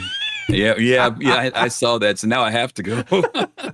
No, I can't wait to see you in person again. I've seen you at a few events now, and then obviously at the Quantum Vegas thing. And man, I've had a ton of people asking me, is there going to be another Quantum Vegas? I don't know what to tell them. Yeah, other than it was an awesome event. Well, I can officially tell you now. Well, first of all, you and I first met in person at Equinox. We did when I came here there. in Columbus. Sure and did. So it was great. It was really great. And a few friends, we piled in the car, and some of those people will probably come with me this time. So awesome. Definitely looking forward to coming out again. Yeah. No, we had a great time doing Quantum, and of course, waiting to see what CIG's decision was going to be regarding CitizenCon and a bunch of other things were the things that kind of had us on hold. But we actually had intended we had considered, let me say that, to do a online version of it this year, so that there would be people, since they weren't having a CitizenCon, it would allow people globally to be able to sit in and have some fun together. But as time went by and CIG was doing different things, we just decided to wait. So keep your eye on next year. I'll just say that for now. Keep that I mean, one thing that me and Art have sort of been learning, and obviously the STARJUMP Summit is not on the scale of Quantum Vegas, which I'll say is someone who went not only as a speaker, but just as a fan. If there were problems behind the scene, I didn't see any. I felt like it was like a flawless event. So, and one of the coolest Star Citizen events I've ever been to. So we're not, the inaugural STARJUMP Summit is not at that scale, obviously. But what I will say is you put on one of these events, big or small, and you start to see real quick how challenging it is, because it's you're moving a bunch of puzzle pieces around and you need them all to fit together at the right time. So it's very challenging. Well, I will tell you this. I'm sure when I come to your event, I'm going to say, man, you guys had a flawless event, and you're going to like smirk when I say that to you too. So don't worry, I guarantee you.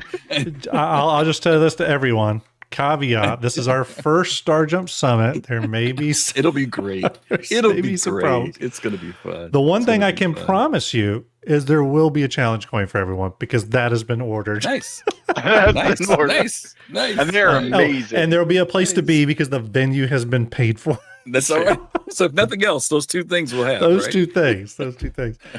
Griff, tell us about your fleet, buddy. Well, believe it or not, this is actually not my fleet. Okay. This is my alt fleet.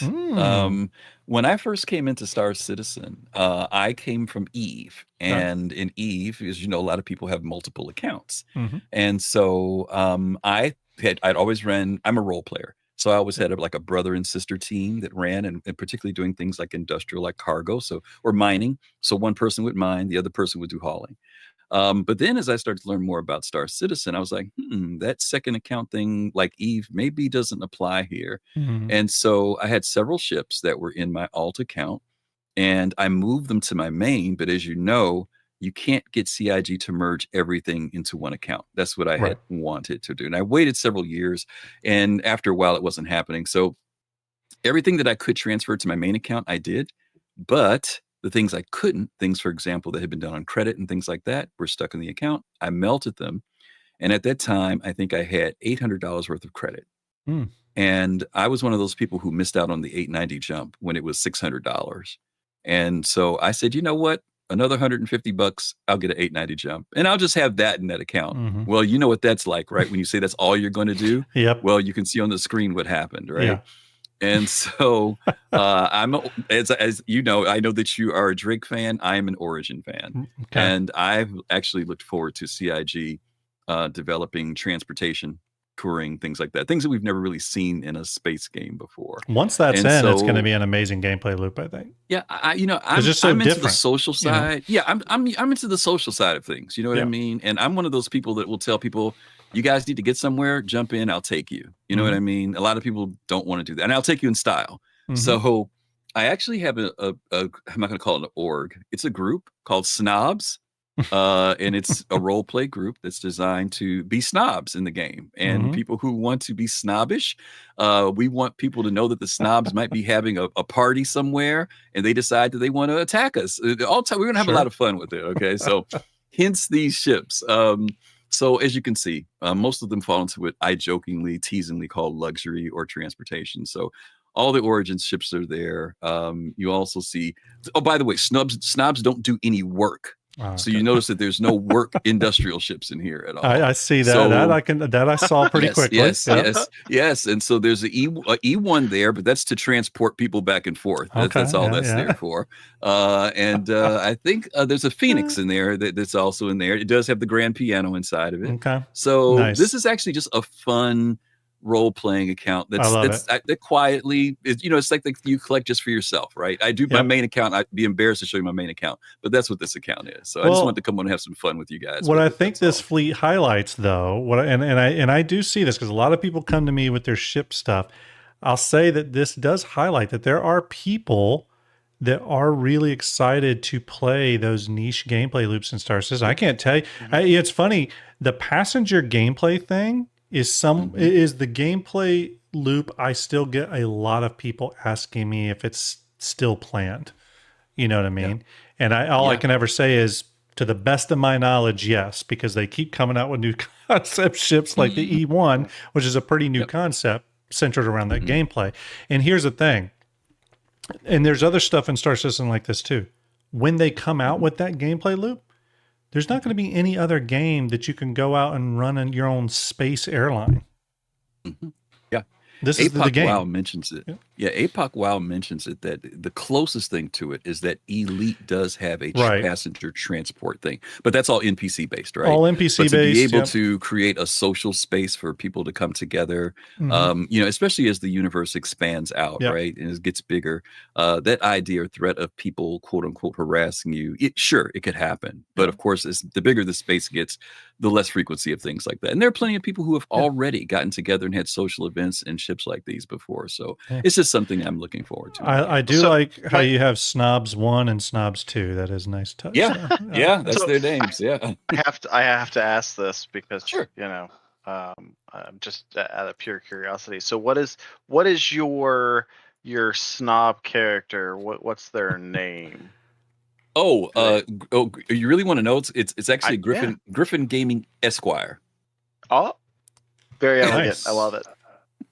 Any accents or anything that you apply? No. But you know what? I just for kicks, I'm going to send you my RSI page so you guys will both get a hilarious kick out of it, because it is totally written with nothing but snobbery all over it. And the acronym for snobs. Well, I won't get into that, but there is an acronym for snobs that I think you'll get a kick out of. I will say it's not in this RP fleet, which is surprising. I will say there's no Genesis Starliner in there, and there is a Soul Citizens. Yes, and let me explain. Okay, that is in my main account because it's in the exploration package, and so I do have one, but it's not in this particular account. And so, you know what? You've given me a reason to spend more money now. So let me think about that. Maybe, just maybe, we'll find a way to add a Starliner, because you're right. We need to be able to travel as a group in style. You do. You have a big party luxury. Absolutely. The equivalent of Virgin Airlines or something on a higher end. I agree. It's a great idea. Everyone, you're seeing the Soul Genesis Starliner. Thank you. We cannot say thank you more than enough. We were so happy to display that at the LA Citizen Con on the table. It just turned out beautiful. Awesome. It was such a great surprise. I wish there was a better Genesis model, but the Genesis model is like the Hollow model is pretty rough. Like I did everything I could do just to juice it up a little bit, but it needs a lot of work. It turned out great. But for those of you that are interested in getting your own custom Fleet Viewer livery, don't forget the GoFundMe. I do appreciate that, helping out good people. But Griff, thank you very much, dude. Hey guys, thanks for having me on. It's good talking to both of you guys. Really definitely looking forward to seeing you guys. We'll talk before September, I'm sure. Oh yeah, we will. But definitely look forward to talking to you. It's going to be a fun time. I want to regroup with you on a few things, specifically with the event. And it's going to be awesome to see you, dude. Thanks for coming on. All right, guys. You guys have a great night. You too, buddy. Take care, brother. Ciao. All right. Who do we have next, Art? We have. Who do we have? Looks next? like Raygun. Raygun. Okay, so let me. Now that's the one with the. That's the one that's got the. Well, there. I posted the image below that. Oh, so you don't have to do it. Oh, perfect. Perfect. Okay. Thank you. Let me blast. Okay, here we go. Here's Raygun's fleet. So he actually did some advanced. This is some of the newer stuff, right? The lines and stuff. Using the advanced Fleet Viewer tools, which myself and Starlet are about to do an audit of. Raygun to the stage, please. Yeah, Raygun, if you're on, feel free to jump on. I will say that me and Starlet are going to look at which tools are being used the most, which ones are not being used at all. Maybe make some trims and cuts. We don't want to lose functionality, but we also want it to have an ease of use to it. And we're also looking at some new functionality. But, well, if Raygun gets on, great. If not, I will say that pretty well-rounded fleet in general in terms of combat. You have arguably 3 of the best larger combat ships in the game with the Polaris, the Perseus, and the Paladin, all really strong contenders there. So you got a good round out there. You got a nice mix of smaller fighters in the Hornet Mark II, the F-8C Lightning, and the M80, and the Wolf. Honestly, all 4 of those are ones that I own too. Can't go really wrong. The Zeus Mark II MR still being a bit of a question mark because we don't know where bounty hunting's going. But the Zeus line of ships I still really like. They've got their problems, but I actually think for bounty hunting, the Zeus hull is going to be a good ship for that. Salvage, obviously they Raygun wanted to have a little bit of a salvage footprint, so he's got the Moth and the Salvation, both solid all-rounders, good solo, small solo ship that you can throw in anything. And then the Moth, which is, that multi-crew, medium, large-ish salvage ship. So solid choices there. And then mining, again, kind of mirroring that in the Prospector and the Amrastra. And I'll say in both of those categories, a little bit of a step up from the salvage in terms of capabilities, but no issues there. I think the Amrastra is going to be probably a huge seller when CIG does eventually move on to it. I've actually been surprised at how many people have been calling out the Amrastra as like a big ship they're targeting. I know a lot of people over in the enemy contact org are big fans of that ship. And the hauling and support side of things, Ironclad, Raylan, Galaxy, Liberator, Hermes, all strong ships. Some industrial ships there too, and the Vulcan and the Starlight. I think those are winners. The Zeus Mark II CL, I own this ship for a long time. I do really like it. It's got a few issues, namely the choke point for cargo. I do wish it had been widened out a little bit in the back end in terms of the door to put that cargo in, but not a huge knock on this. I use the Zeus Mark II CL quite a bit in game. Once I got the Asgard, I will say that I stopped using it as much, but the Zeus Mark II CL, again, solid contender. Ironclad just came out, Raylan just came out, so they got those 2 new ships. Galaxy coming out at IAE, and then Liberator. From the best of my guessability, if that's a word, I'm targeting it at DefenseCon next year for release. So, yeah, cool fleet. Raygun, thank you for sharing. Appreciate you, buddy. What's the next one, Art? So we have Crisco. Hunt Crisco. Okay, cool. And this will be our last one tonight, everyone. But I think we'll do a show on this. We'll start planning it. Me and Art will plan a show for this because it's been a lot of fun. There is I will make a post in our lovely Ask the Show section. Yeah, we'll get something going. I will create a post and I'll say, hey, here's Rate My Fleet, kind of, or whatever we decide to call it. Not Rate My Fleet, obviously, but we'll fleet call critique, it whatever. Baby. Fleet critique. I love it. We'll post that on there. You guys can post your screenshots in there or the JSON. And then we can schedule a show and try to get you guys on. Awesome. Cool.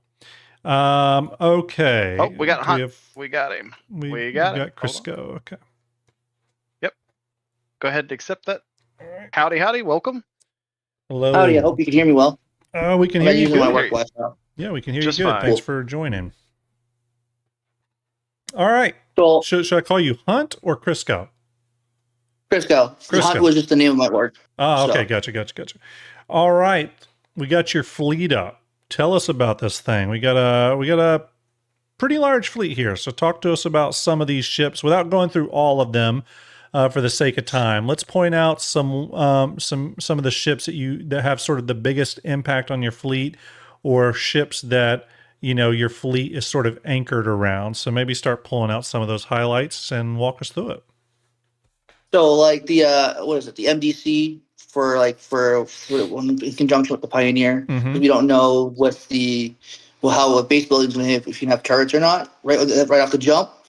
So I bought a bunch of MDCs to place around my base. So even when I'm AFK, I can still have some protection when I'm offline from people trying to come just bomb it for no reason.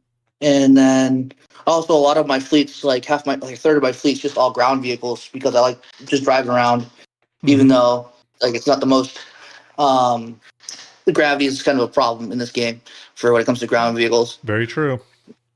Yeah, and I just like to have like a ship for every different type of gameplay, so that way I can always do something. Right now, I heard you talking earlier about like the Ironclad and the Ironclad Assault. I use the Assault as like my current like industrial base, because I can do the rearm and repair. And I can just go land on a planet for a while and just keep filling it up till it gets full with mining or salvage, and then go unload that. And then I just use my Ironclad to go just do cargo hauling. And the only difference between the two right now, cargo hauling and the max and like profit wise between the two is between like let's say 2.5 million on a 20% ROI for following UEX. Yeah, very cool. One of my favorite ships is go ahead. Yeah, one of my favorite ships is like the Perseus, the Polaris. The Perseus is because it's so easy just to grab a couple people. You don't always need like a couple people to get it going, to go do things. Yeah. Talk to us about I'm going to pick out a few of them. Maybe you can tell us a little bit about the reason why it was added to your fleet. Talk to us about the Apollo Medevac. Do you have an interest in dedicated medical gameplay? Is that something you're targeting? Well, because like when I was a part of a previous org, and where they would do a lot of like ground-based events, so having a big respawn point was very helpful. Even when the economy was so messed up, and it was a million every time to like respawn. So, but I like the Apollo and the Hermes because of the size. It's not that big. You can still get into a lot of places, and it has pretty decent armor for what it is. And now Art owns this ship. Let's see what your reasoning for having it is. Let's talk about the Meteor. What prompted you to add the Meteor to the fleet? It just looked cool. Yeah. It just looked cool to me. Once I flew it around, it's a paper tiger, it's really meant to go in, like, do strafing runs on ships, but that's on ships that have shields down or have their armor already cracked. It's not meant to stick there. Yeah, I mean, for like an average pilot, but if you're like an advanced pilot, you might be able to do better. Yeah, the Mantis and the Meteor and the Mantis are both interesting ships from RSI, because they're almost these weird outliers from the RSI design aesthetic. Do you hope they build out any other variants of this, and if so, what would you like to see? Maybe like an EMP variant, because it's the only thing out of that three that are missing. Is just like the Avenger series that has an EMP variant, has an interceptor variant. Yeah, and so that's the only one I see, because I got Pirates today, my Ironclad, so by a fleet of Avengers.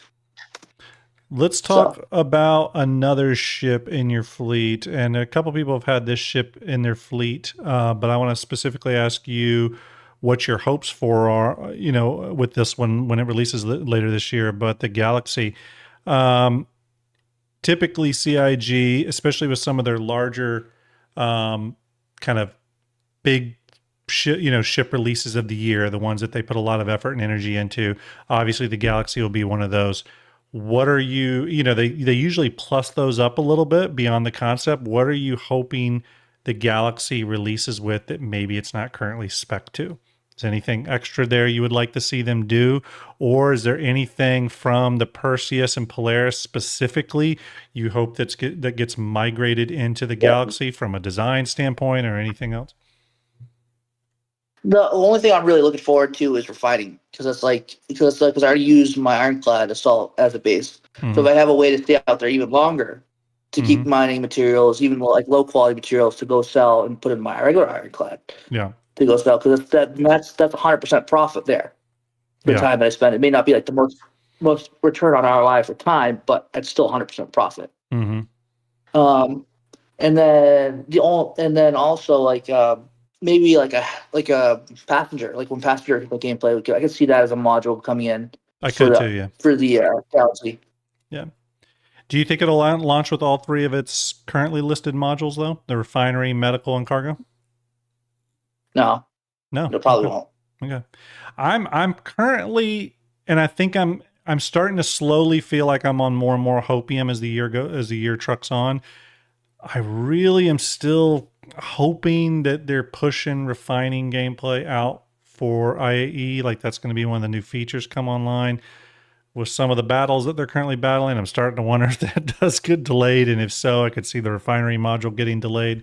Cargo, obviously a safe bet. Medical, a safe bet, especially since they can borrow so much from the Apollo series. If it launches with the medical module, do you think you'll keep your medevac? I probably would, because I would have a refinery module, and the only time I'd have to go all the way back to my home station to switch it out. Yeah. I can't take the module with me. I'd have to go to That's true. That's true. And the only ship that's missing out of my entire fleet is the Kraken. I've been trying for years to get that. Yeah, it's obviously been a tough one to get, and in the last couple of years, even more tougher to get. So, yeah. I think I mean, based off this Defense Con sales, tell you, man, I talked to a lot of people that struck out with it. They really tried to snag one this year.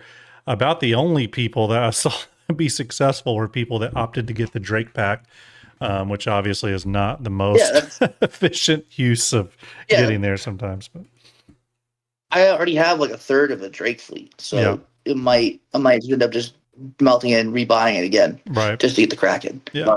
But then the only plus side to that is then I'll get 2 Krakens, because I imagine they'd give another Kraken as a loaner for the privateer. Yeah, but because you're right. I do see a lot of Drake ships here. You got the Clipper, you've got the Vulture, you've got both ironclads.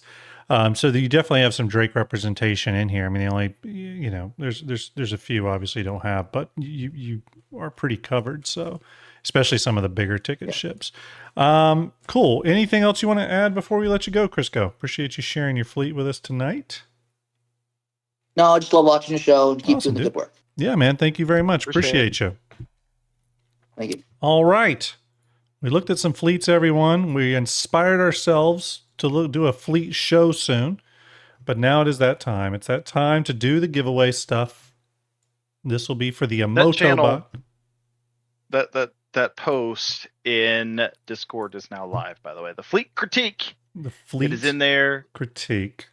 I love it. Make sure you guys read that initial post that I put in there.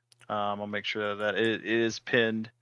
Yes. Just basically, hey, include the image or the JSON. Tell us a few things about the fleet, why you chose certain things in that fleet, and if you'd like to be on the show. Yeah, it'd be cool. I'm actually looking forward to that show. During this sort of drought of content, it's been hard finding stuff to talk about. So this is great. Real quick, everyone, before we do the giveaway tonight, again, a big shout out to those of you who have donated tonight. I cannot tell you how much that is going to help and go a long way for this family. So thank you very much. Those of you that have donated, I will be contacting you probably tomorrow to get details on your custom ship livery. Again, if you want to donate 20 or more, you can get a custom Fleet Viewer livery for Fleet Viewer as well. But thank you very much. This is very generous of you, and it is greatly appreciated. The GoFundMe link is there in chat. Again, greatly appreciate it. Thank you so much. Now it's time to do the giveaway. We're going to swing over. Don't forget, everyone, this is for the Emoto dashboard bot. If you win, you do need to contact me on Discord, StarJump_Grim. I keep sinking lower in this seat, by the way, because I got a new seat cushion that is not working. I need a new seat cushion. Mine's about had it. Yes. But here we go, everybody. For the sake of time, we can go ahead and do our giveaway. Start with next show. Actually, let's do this. Sorry, go ahead. I said, when's the next show? You know what? I got to look into that. There's some things happening. While you're multitasking. Yeah, it'll probably be Sunday night, but I'm thinking it'll probably be part 4 of our Skunkworks episode, Building the Carrier. We'll probably get back to that. That'll probably be Sunday night. I'll probably get it on the schedule tomorrow. I've got a few names. You know, on that Ask the Show too. So yeah, I have seen some. Names I've seen some names floating around. I've seen some really good recommendations too. So, All right, everyone. I've got the after date for today's date at 9 p.m. when the stream started. So we'll only pull comments after that day and time. So that only applies for you all. This will be for our YouTube drawing. Remember, if you win. We're not doing the Wheel of Names tonight. If you win here, you will win a dashboard emote bot. You just got to contact me on Discord, STARJUMP_Grim. I will verify you. I'm going to go ahead and pick a random YouTube comment in 5, 4, 3, 2, and 1. Loading. Come on, work. Sometimes this one doesn't work. Ticket Space Max, quickly. Hurry, quickly. Yeah. Keep going. All right. Okay, there we go. It worked. Let me close this window. There it is. Mercury099. Oh, Mercury099. Okay. Oh, Mercury099. Congratulations. You have won a dashboard Emotobot. Congratulations. Contact me on Discord, StarJump_Grim. I'll verify you and we'll get you good to go. So congratulations. Now we're heading over to Stream Elements, exclamation ticket Space Max. Get in there, everyone, while you can. I'm going to close the giveaway in 10 seconds. 9, 8, 7, 6, 5, 4, 3, 2, and 1. Giveaway is closed. We're drawing a winner. And it is Gasoline Moth. Gasoline Moth. That guy. Congratulations. Him and his cat emojis. Yeah. He always posts cat emojis. Yep, he does. And he just got himself an Emotobot. So congratulations. Contact me on Discord, StarJump_Grim. I'll get you set up probably tomorrow. Get these prizes out to everyone. Everyone, do not forget the Star Jump Summit. Okay, tickets on sale now. StarJumpSummit.com. $50 gets you that sweet, precious golden ticket, Wonka style. And you get the swag bag.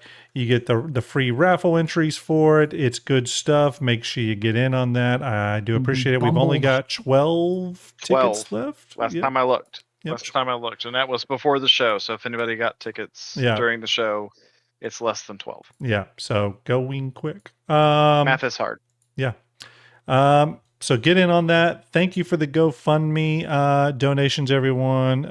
Really, really appreciate that. Someone's asking. Let's get an updated count on the tickets here, everyone.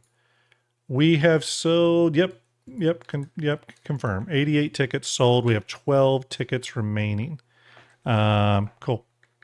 Yes. Yeah, we have 12 tickets remaining, Architect. If people don't buy the 12 tickets, Grim will cry. I'll cry. On stream. I'll cry a little bit. For like an hour. Essential Asa says, got mine tonight. Amazing. Thank you. Looking forward to seeing everybody and doing some it's going to be fun. We're going to have a blast.